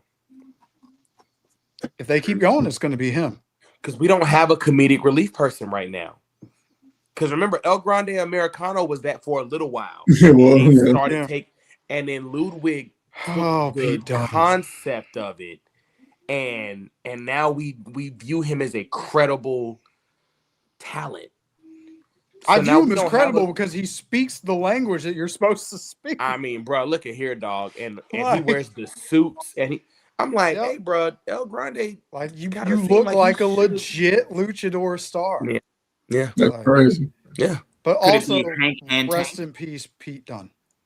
Time out, wait, pause. You said what too? Me? Oh, you said it ain't no comedic relief, and I said, could it be Hank and Tank?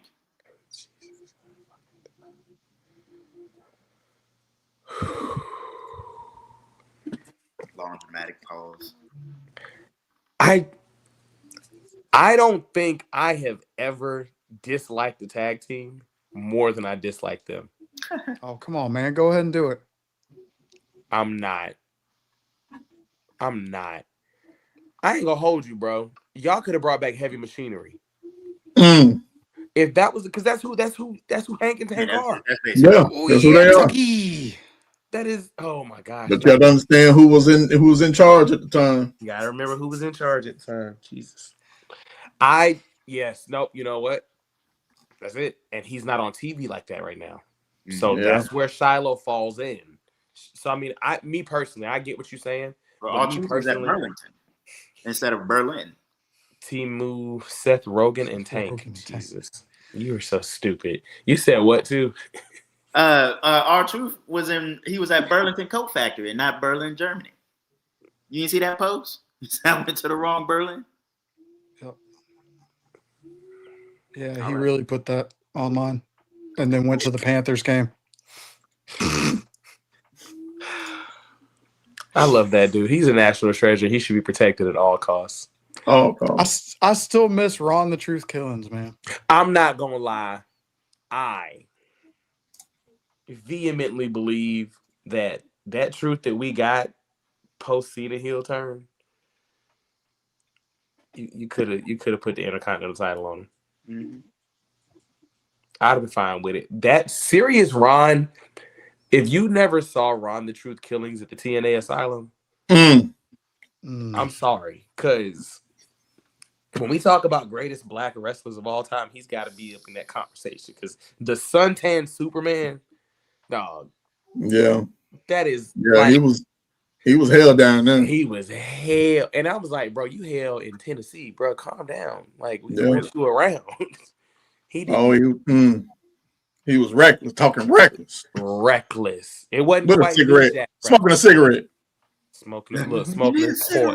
Smoking a port. Bro, I remember when he smoked on WWE TV, they had a fit. Yeah, they did. Jeez, they had a fit about that. But that was during the time me and my dad went to a Monday Night Raw, the one where they crowned that big white guy the winner of Tough Enough. Oh, Andy? Andy, yeah. And then Arthur came out there dressed like a Confederate soldier. Rage. My dad yelled at him, he need a cigarette. But we was in the Look, when I saw Silent Rage, I was like, what the hell is Silent Rage? Oh, brother, this guy stinks. It was so bad. That was Andy's like wrestling persona. Oh. I see why he never made it to TV. That's why. And then but it's crazy though, because the dude that he was in competition with, if he wasn't a Miz clone, he would have been fine. Oh, that little short spiky hair boy. Yeah, he was like a Miz Alex Riley knockoff. Yeah. So that's why I think that's why Stone Cold and them didn't let him win. Okay. Oh well. Sing it to my face. One of the greatest theme songs. He still has the greatest vignette for an individual character that I've ever seen in my life. The Yeti. The Yeti. Vignette. The Yeti. It's the Yeti. That was the only WCW pay-per-view I never got to go to, aside from I think Super Brawl maybe, was Halloween Havoc. It was because they always had it in Vegas. Or they had it on like the West Coast. So I never got to go to a Halloween Havoc. That's a regret in life. I don't think I ever went to a WCW show. Oh my gosh. So okay. The WCW house shows felt like Raw now.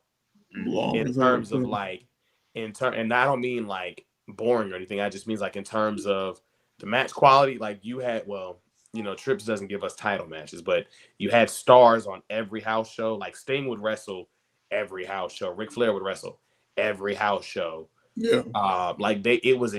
Their house shows were superstar studded, and it was like if the show started at 6, it wasn't over till 9:30. Dang. Like they were. Yeah, it was long. It was a long. I still remember my very first. I was like 4 years old, I think, if that. They came to Florence. They came to the Civic Center, and I'll never forget because Granddad bought me the yellow and purple Sting.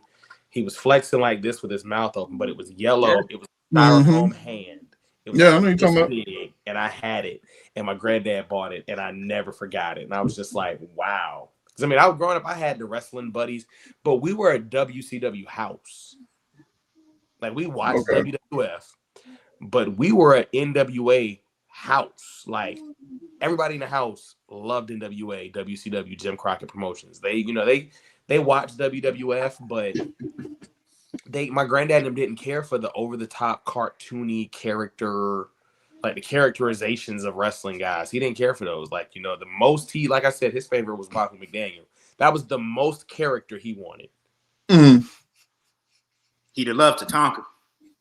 So it was crazy. We met Tatanka at the parade, and they used to love me because I would walk around doing I would do it. So they loved it. But yeah, no, Granddad didn't like Tatanka. Yeah. He was WWF. Like my granddad didn't like WWF. Granddad stopped watching WWF after WrestleMania 6 when Warrior won.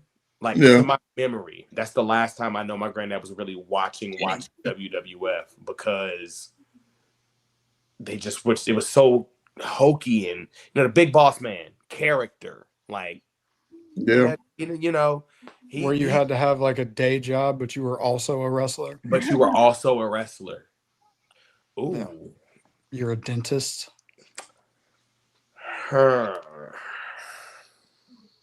We need Kendall's Diesel.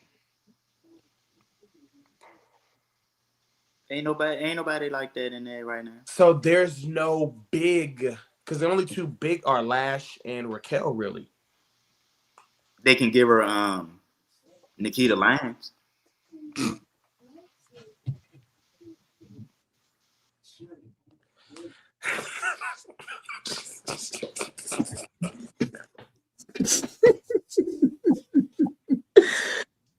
You know who could be? And I think we are trying to make this woman a superstar too. We are not trying to get her future at Denver, bro.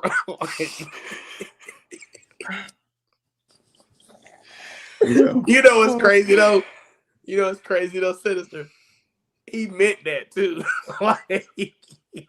Nikita Lyons, man. That is the exact reaction I had when they did the open challenge. I saw Nikita come out. I was like, you got to be kidding me.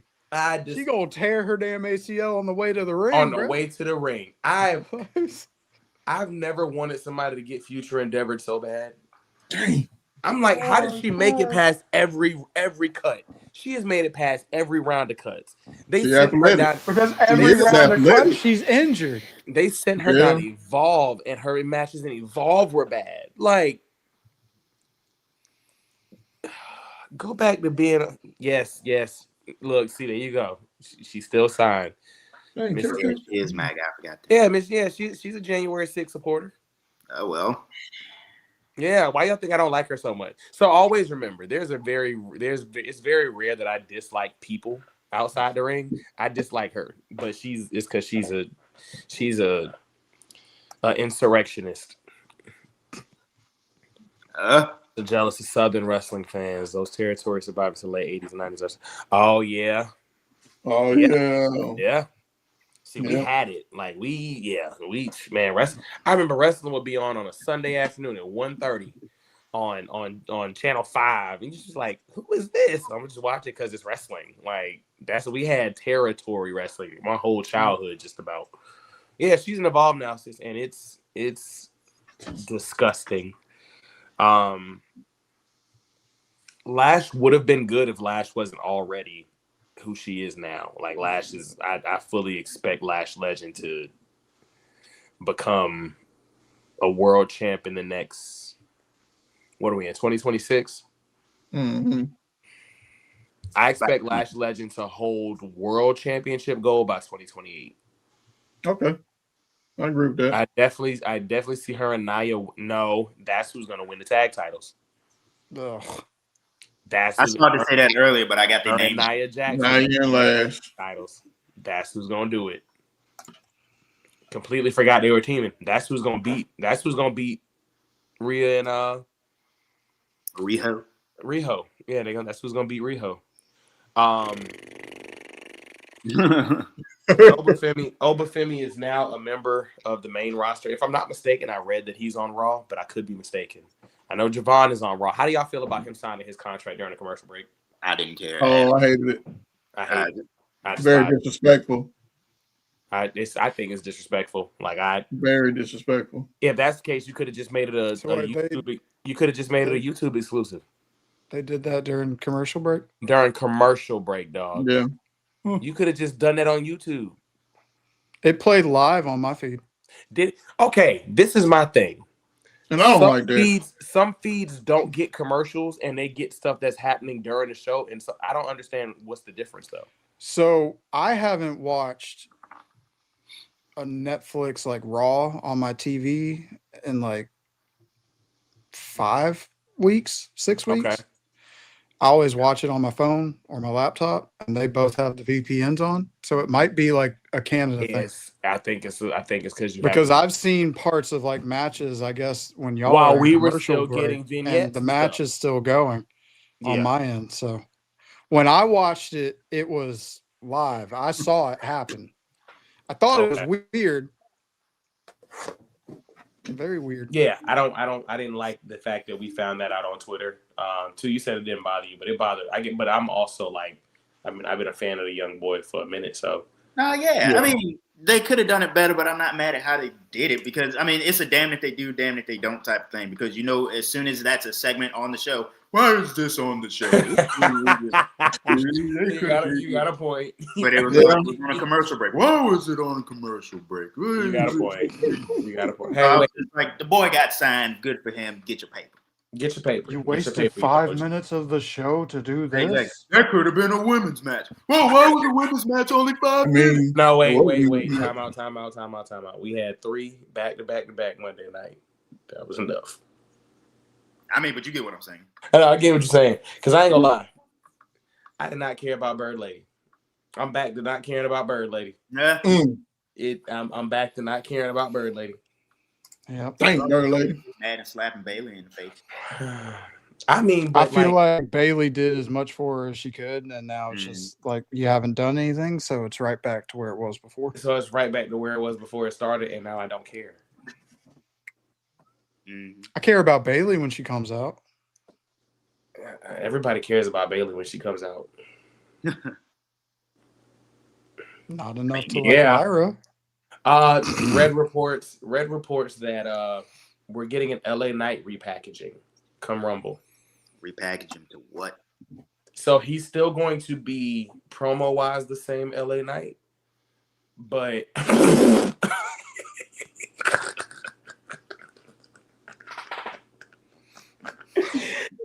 because her match quality I started liking her because her match quality and I'm you know what? Nope. I remember the exact moment I liked her again. When she hit that through the ropes drop kick and drop kick Becky head off her shoulders. Oh, I was yeah. like, oh, I like her. Cool. Because she tried to take Becky block off her damn shoulders. But other than that, I like her because of her match quality, but her character's always mid juice. Mid juice. But I thought this was yeah. I've been live for her entrance. It is the most. What word can I use? Quiet. It is quiet, except for the but it's like the dumbest. Yeah, whatever. Bad. But apparently they're looking at either a new. Oh God, no, not the promo, because the Becky Stompers promo was so bad. Hey, no, she was having fun out there. You let her be great at her Spice Girl shoes. That promo was so bad. It was just the drop kick with the Spice Girl shoes. Dude, what he directed Travis? Yeah.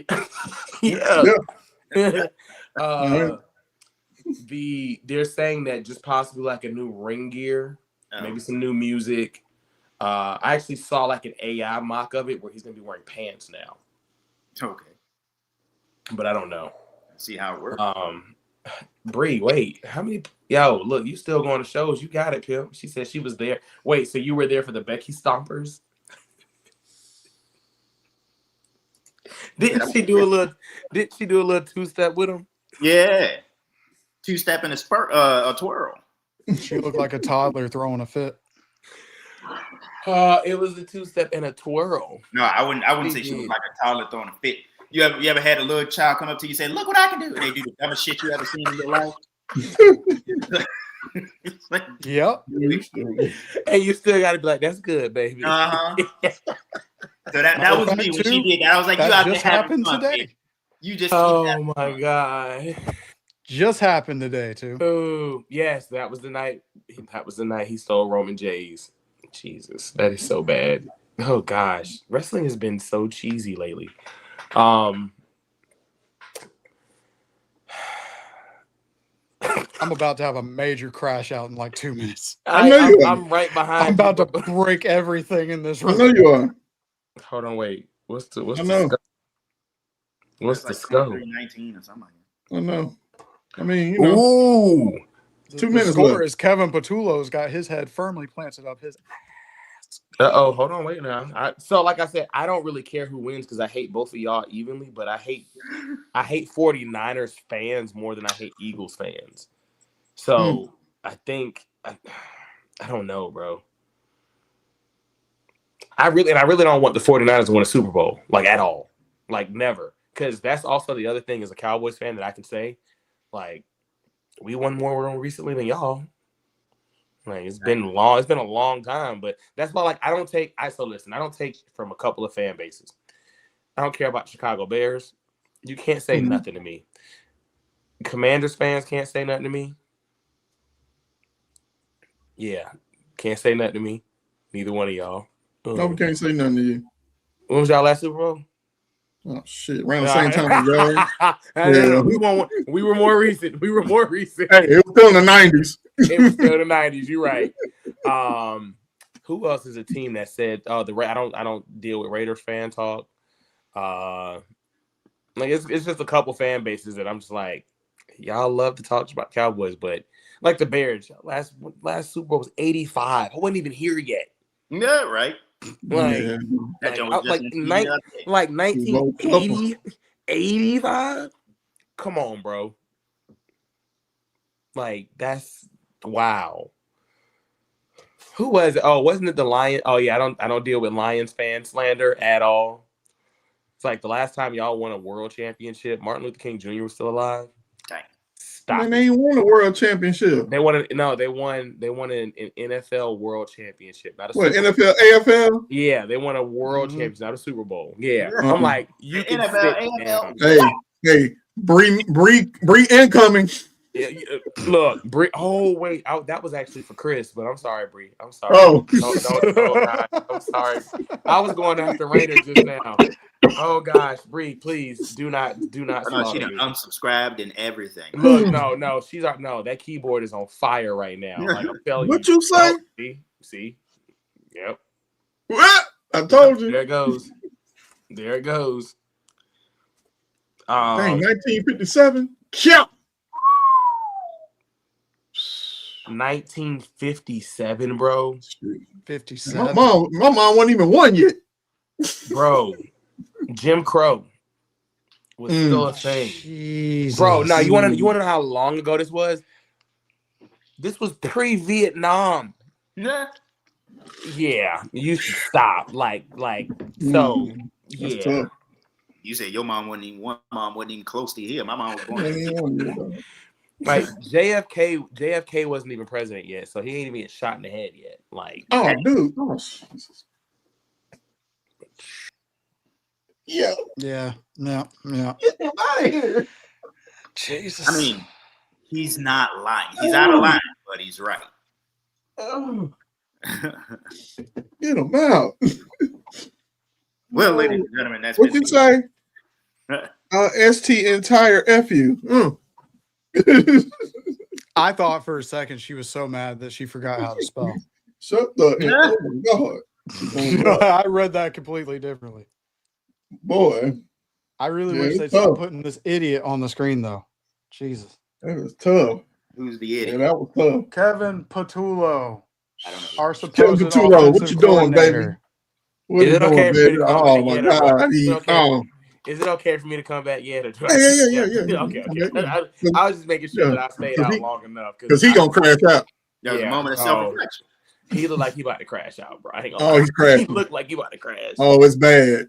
Oh gosh, I'm not. It's not even the team though. It's just the one dude. It's just the one guy. But wait, don't worry. Don't worry. He's getting fired after this game. Y'all about to be in the red zone. You're good. What you mean? Not if Kevin has anything to do with it. We ain't. So where you at? They 4th and 11. Where I'm at. Oh yeah, never mind. 4th and 11 at the 21. Ooh. Yeah, he getting fired after this game. Don't worry about it.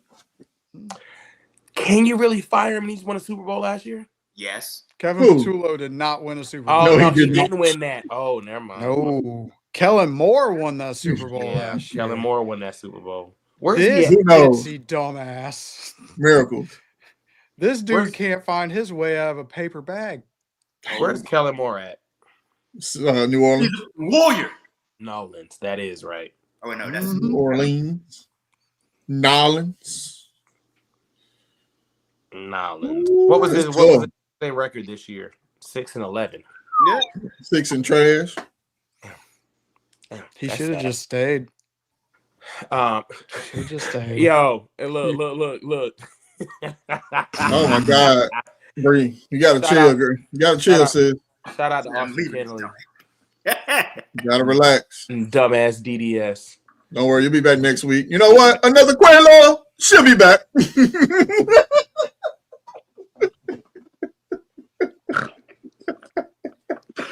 Hey, we about to hop out, bro. Yeah, we gotta get out of here. I didn't say it. I didn't mention it during the conversation about Cody and Drew, but I saved it. I was saving it, and then we got our final thought. Number one, Jacob Fatu is back. Back with a vengeance. With a vengeance. Now, using him, I said it last week that Jacob was gonna interfere, I think. But using him to cost Cody the title, yeah, genius. Is Jacob in the tournament? No. Yeah, I didn't think so. That's a missed. That's a missed chance right there. Or are you saving that match for later? Saving it? Okay. Okay. We got to figure it out. We got to figure it out now. Who did what? Who did what? Who did what? Mm-hmm. Shane about to crash out, bro, and it's wild because it's over. He should be crashing in 38 seconds. Yep. Damn. But now to pose my question. Whoa, pause. Yeah. Pause. Hey, yo. to pose our final thought question for the night. I asked this question 3 years ago, so I'm gonna ask it now. Yeah, we're 3 years in now. Do you consider AJ Styles a TNA superstar or a WWE superstar? Now, before y'all answer that question, I'm going to read off the list of accomplishments, and I want to make sure that we put it in the right scope of understanding. Not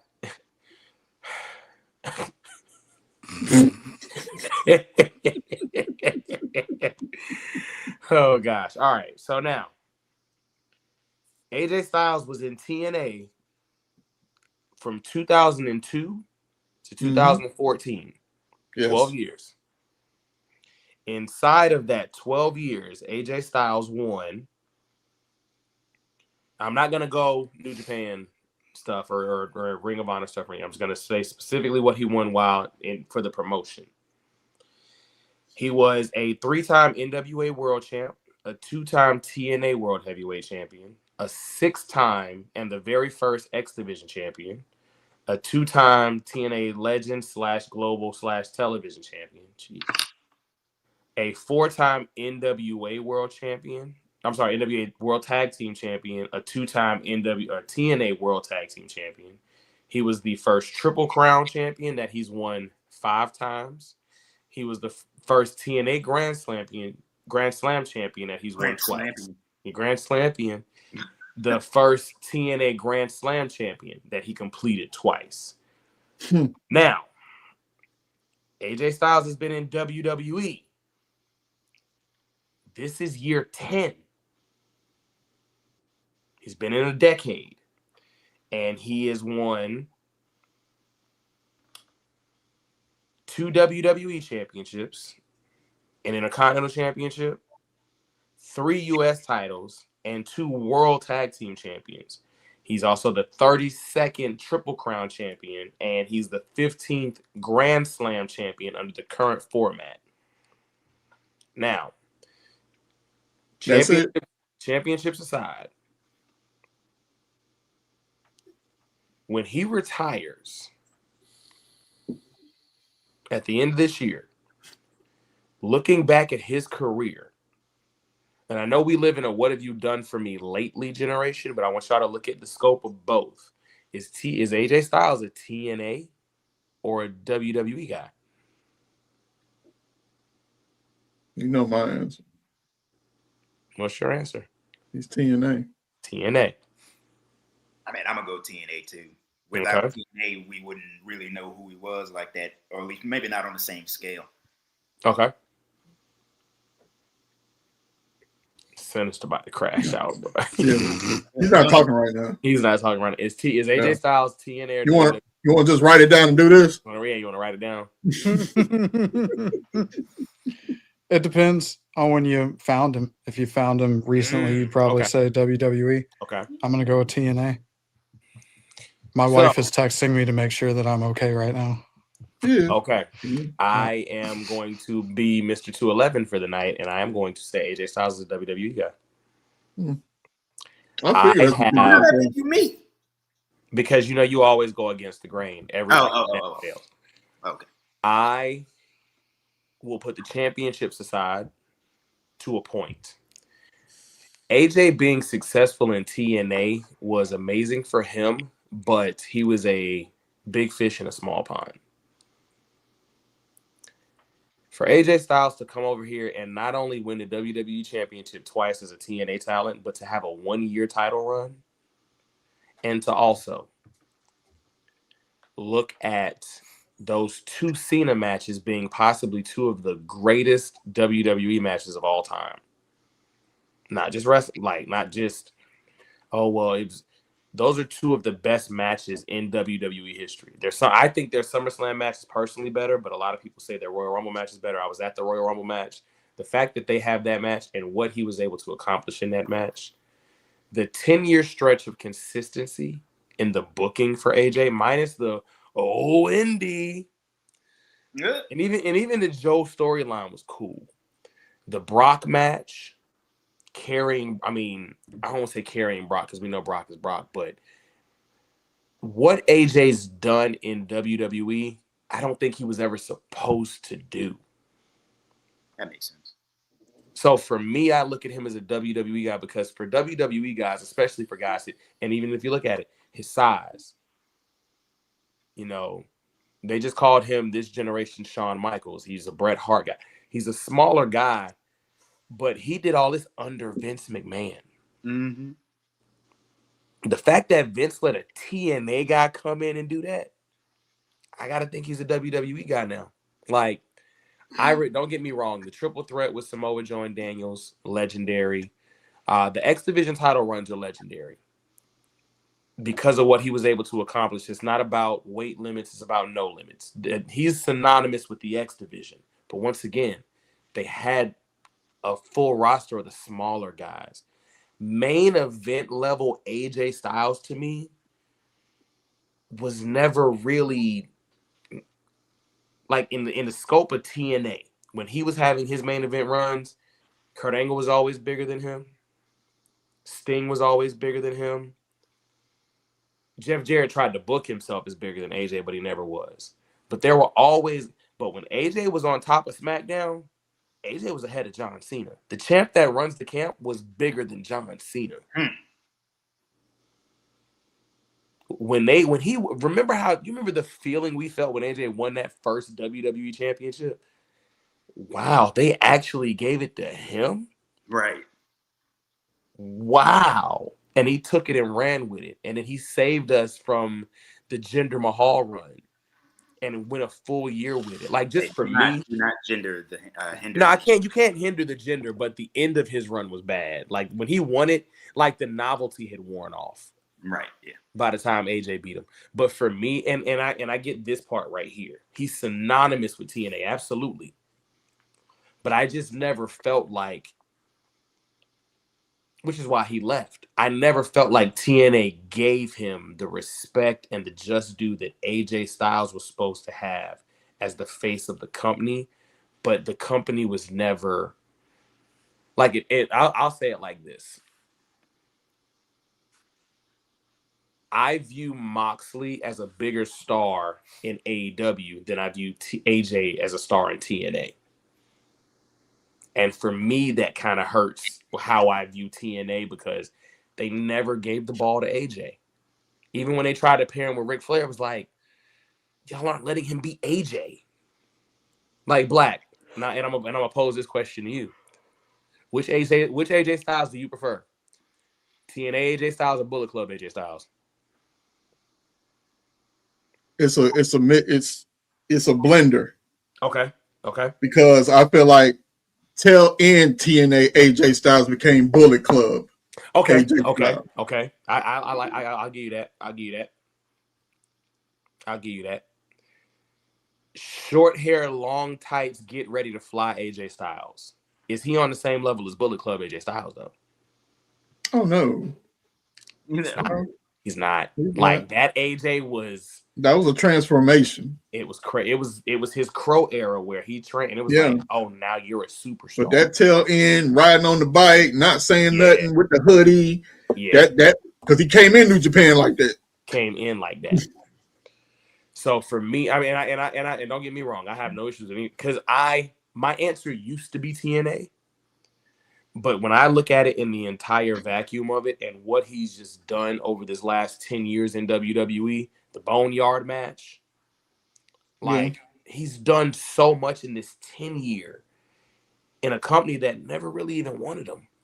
Dang. Like it's crazy for me to look at it and think that Vince McMahon definitely was going to pass on him he passed on him at one point. He wanted to offer him a developmental deal, and then he was just like, whatever. And to say that he's where he is now, he's a WWE guy for me. And I'm going to repose the question next week, too, for another superstar that's a WWE or TNA guy. And I think my answer is going to be opposite the answer everybody else's. Next week, we're going to talk about it. Is Kurt Angle a WWE or a TNA guy? Next week, we're going to talk about it. Sinister, let the people know where to find you at, brother man. Don't find me nowhere right now. He said you don't find me. I know where you can find. Hey, I know where you can find him. You can find me posting hashtag fire Kevin Patullo. You can find him on the couch right next to me eating some of these cheeses because the Philadelphia Eagles is up out of the playoffs, baby. Right in front of my Cheez-Its. One down, one to go. Right in front of my charcuterie board.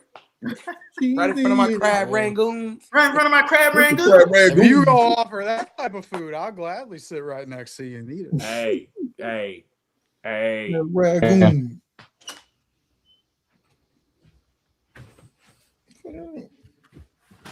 Yeah. Oh, real quick before we hop off. AJ Styles, TNA or WWE? TNA. See, I knew it. I'm not mad at it. TNA, and then I feel like the New Japan AJ was. That's. I think New Japan AJ was the GOAT of Bullet Club. So yeah. The GOAT of Bullet Club. Yeah. Because I ain't gonna lie, AJ winning the IWGP Championship made it. We was like, like people had won the IWGP title before. Like when Kurt Angle won it, it was cool. But when AJ won it, we was like, oh no, that's a world title. It's real. That's different. It's different. It's different. Yeah. And he won it twice. And he won it. Dose. Watch this. How do you feel about how did you feel about finding out that Drew and Cody were who called the audible for Drew to win the title? I loved it. I think ultimately it was what was best for business. It was needed. Just like the report said, I think the American Nightmare title run, it has run its course, especially with the teasers of Cody going heel or Cody staying babyface, whatever. I think everybody was expecting something, and really Cody hasn't had any contenders. They've been keeping Cody away from Jacob Fatu. They've been keeping Cody away from major contenders, I would say. Randy. I don't know why they're still trying to keep. I don't know why. I don't get it. Like why haven't we had the Randy versus Cody match back again yet? Like I don't understand. I think the main thing is I don't think they want Randy to take a loss, but then again, I think they need to know where they're going with the story, because we can't just keep feeding Cody people and it's not going anywhere. So I think ultimately, I think that was the best decision for business. I think honestly we need a great heel champion, because I am kind of tired of the babyface champions. We saw where Seth Rollins was going. Yeah, I mean, we know Seth was keeping the heel championship alive, which obviously we know that's the second best championship to all championships in WWE. But I think ultimately, right now, what we need is a great heel run for a championship. I mean, it's just what the WWE championship needs. I think Cody, I don't know if y'all touched on it, but I know he has the Street Fighter stuff coming up. So that's going to give him time for that. That's going to give him a backup. Granted, now this may set up maybe Roman versus Cody 3 at WrestleMania. Maybe Jacob was set up to attack Cody to set that storyline up. But like Roman and Cody, they don't need to be in their championship. Granted, I think I would say Drew may hold the championship to Mania, or either maybe lose it before Mania, maybe Elimination Chamber. I don't know. I think they need to give Drew a dominant enough run, at least in front of fans, because I know how much this moment meant to Drew. So we'll see. I don't know. I know initially they were talking about Cody wanted it to drop it at WrestlePalooza, but that's what I was hearing. They were saying he wanted to drop it at WrestlePalooza, which would have been. I mean, that would have been good considering that Cena Brock match, but whatever. Yeah. Especially with how they graded WrestlePalooza, I think that would have drove the overall grade of the rating up. But Cody, I agree, Bree. Cody does need a break. He needs a refresh. I honestly think, again, he's getting the Cena run, but he does need to go heel. To me, I think Cody's best work is probably going to come out of him coming out of heel, which all heels get their best work because they're anti-fans. They get to kind of tap into a side that they're not normally used to tapping into. Granted, it didn't work for Cena because it came so late, but I think Cody's tapping into heel. He's been heel more times than John Cena has ever been. So I mean, that's saying a lot. And we touched on it earlier. I think that the big thing for it, I don't know if Cody wants to be heel again. Why not? If he wants to get out of, he hasn't been heel since the Indies. Like he didn't want to go heel at all in AEW. He's been in WWE now 3 years, right? It's been 3 years. It's been like 4. Yeah, it's 4 been years, 3 years. 3 or 4 years now. Three going on 4. But Like, even then, I mean, he like literally he's a hot white meat babyface. So yeah. I mean, it's kind of like, I mean, if we're gonna talk about it, even with Bianca, like that's the problem Bianca's gonna have. Well, her run, I feel like would be okay for a little while because she's been gone so long now. Fans have had time. But the thing is, are you going to do it though?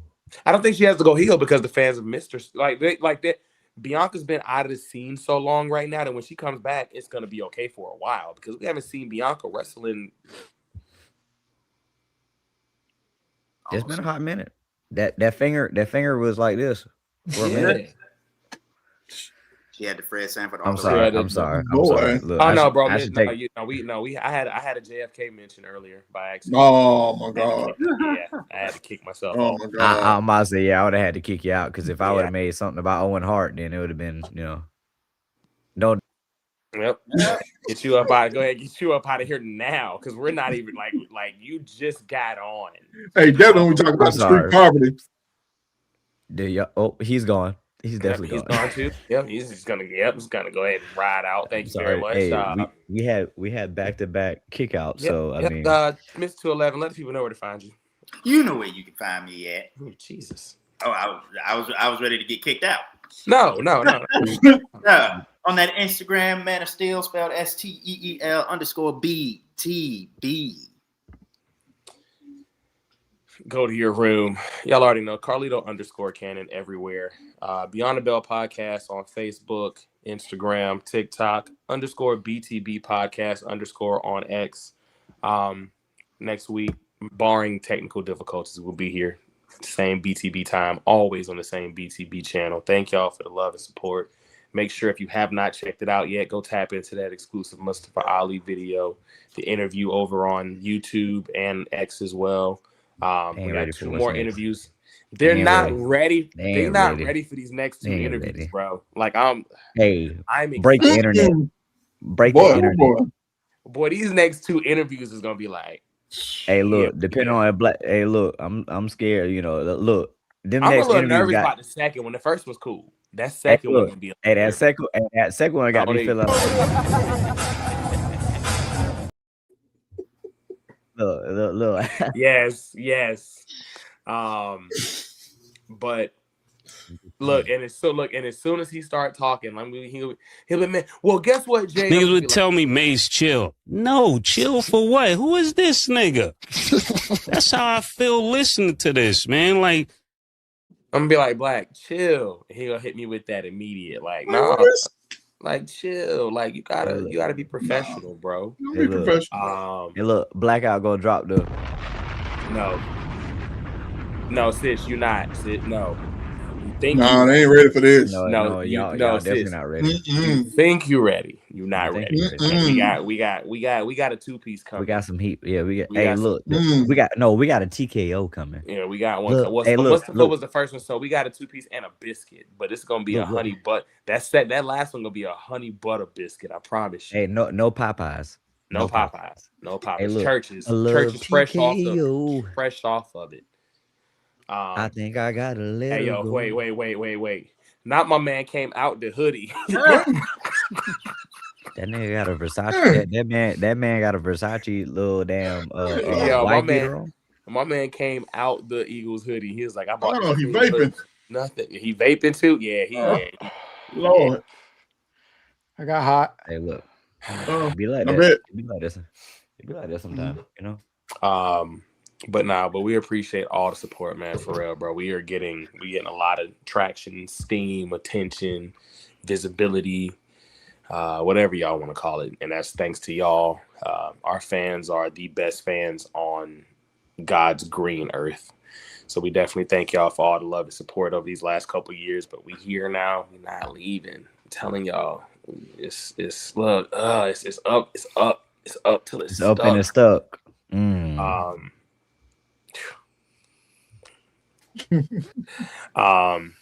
Next Sunday. I'm sorry, same BTB Next time, month. same BTB channel. I was about to say next Monday because you said Monday, but I said next month. Sunday. Sunday. Look, no Monday. I'm about to go finish Stranger Things. I'm on episode 8. Got 2 hours and 8 minutes of TV to watch, so I am stressed. When I tell y'all these bro. Episode don't tell 5, me. 6, Don't 7. say nothing. I still gotta watch. I gotta still watch it. Black, we gotta talk, bro. I can't wait till we finish. To me, I still gotta watch the rookie. I still gotta watch the rookie episode. I'm not watching the. I'm waiting until like 4 or 5 build up, and then I'm gonna go back and rewatch last season and then start this season. I have a real bad habit of that now. Now. Bree still hasn't accepted it. Wait a minute. Is it about time to start the rookie over? Yeah, I need to start it over. It is. Have you watched Will Trent yet? No, I have not. I don't think I'm going to. Bro, you missing out. You missing out on a slapper, bro. I don't think I'm gonna watch it. Bro, you got to. It's a. Nah, but you had like Feds, and I didn't like Feds. I don't know, bro. Well, I mean, I had like Feds because I like you kind of like how it was with Grays, how you had Station 19 and you had Private Practice. Okay, but I mean, Feds was okay. It wasn't like rookie good, but it was. I don't have room to watch all this stuff, bro. Like it's something else. It's something else. It's something else that's coming. Bridget. No, fuck that. His and hers. If y'all ain't watched it, his and hers. The Pit just came back. I gotta watch the Pit. Shout out. I gotta watch Landman. Bridgerton dropping at the end of the month, finally coming back. Like it's a lot. See, somebody. And you know what? And I still haven't watched the last season of Bel Air either. Oh yeah, I watched that. Hey. See, we got. I'm like 2 episodes away from finishing Peacemaker. See, I'm not lying. Look, I am a good show person. I put you on. I put you on the Friday Night Lights, bro. The second season you did. Way better than the first season. Wait, time out. Shout out to Friday Night Lights. I'm watching Friday Night Lights. That show is hard. I told you, bro. It's a slap. It's gonna have a couple of tears, bro. Hey, look, I wish it never ended. Like I just finished season 1, and I was like, oh, okay. I'm really feeling it. Hey, just wait. There's more. Wait till your father. Hey, if y'all haven't watched I like His and Hers yet, his and Hers is good. It's the new Damn, I got it, bro. No, back up, man. Nah, you just got in here. You don't get I know. I was helping you out, bro. You've been doing all show. Damn. Tracker was cool. It's something. Oh, and Power ends this coming up Friday at midnight. So I'm. Oh yeah. No, excuse me. Force. I'm sorry, Force. It's in the Power universe. Darn yeah, it. sometimes. What's the other show that? What was the show that we watched when we was in when we came up there for WrestleCade? It was the show on Peacock. Y'all remember we was watching Jackal? Survivor Series? The Jackal. Oh my god. Oh yeah. Yeah. Bro, you remember when the dude took the sniper shot from the top of the damn? Oh yeah. Okay. I forgot about that show. I'm glad you reminded me. Hey, we gotta finish that clean. And then gotta finish the show. We're still live. Yeah, right. We are. Listen, and more people are tuning in. Like it happens. Hey, look, y'all want to watch TV? We got all the show recommendations. We got the show recommendations. BTV. I haven't started the new season of Tulsa King yet. We still a season behind on Tulsa King. Oh, you late. No, so I let stuff build up. I'm sorry. I have been spoiled by no commercials. You let stuff build up. What do you mean by that? Bye. Yeah, thank you. I didn't even have to do it. Do it to yourself. Pause. Sheesh. All right, y'all. We getting up out of here. It's time to go. It's time to ride out. It's time to wrap it up. Look, wrap it. Look. You know what Wrap time it it up, is? B. You know Well, what the time sign it is is? real simple, B. It says wrap it up. Wrap that shit up, B. Yeah. So, from Carlito to Cannon, Trigger Trade Night, Mr. 211, Sinister the Minister, Blackout Jones, and our obviously absent Sylvia the Siren. We miss you, sis. Hopefully, we'll have you back next week. We'll catch y'all next week, man. Same BTB time, same BTB channel. And you know what?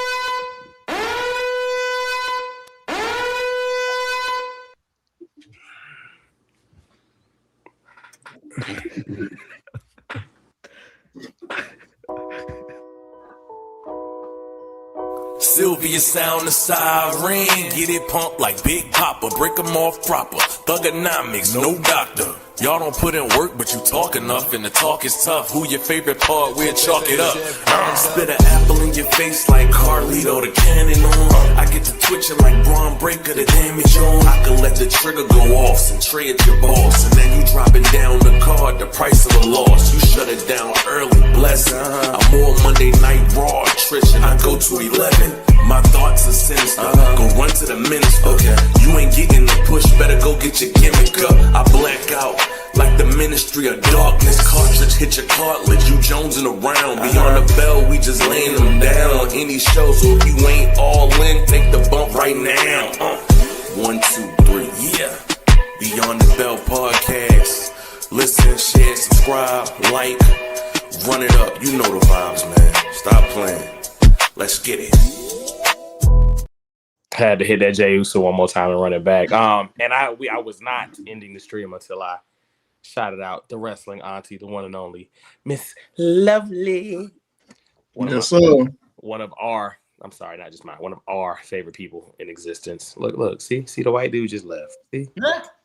Just like that. But we'll catch y'all next week, man. Peace.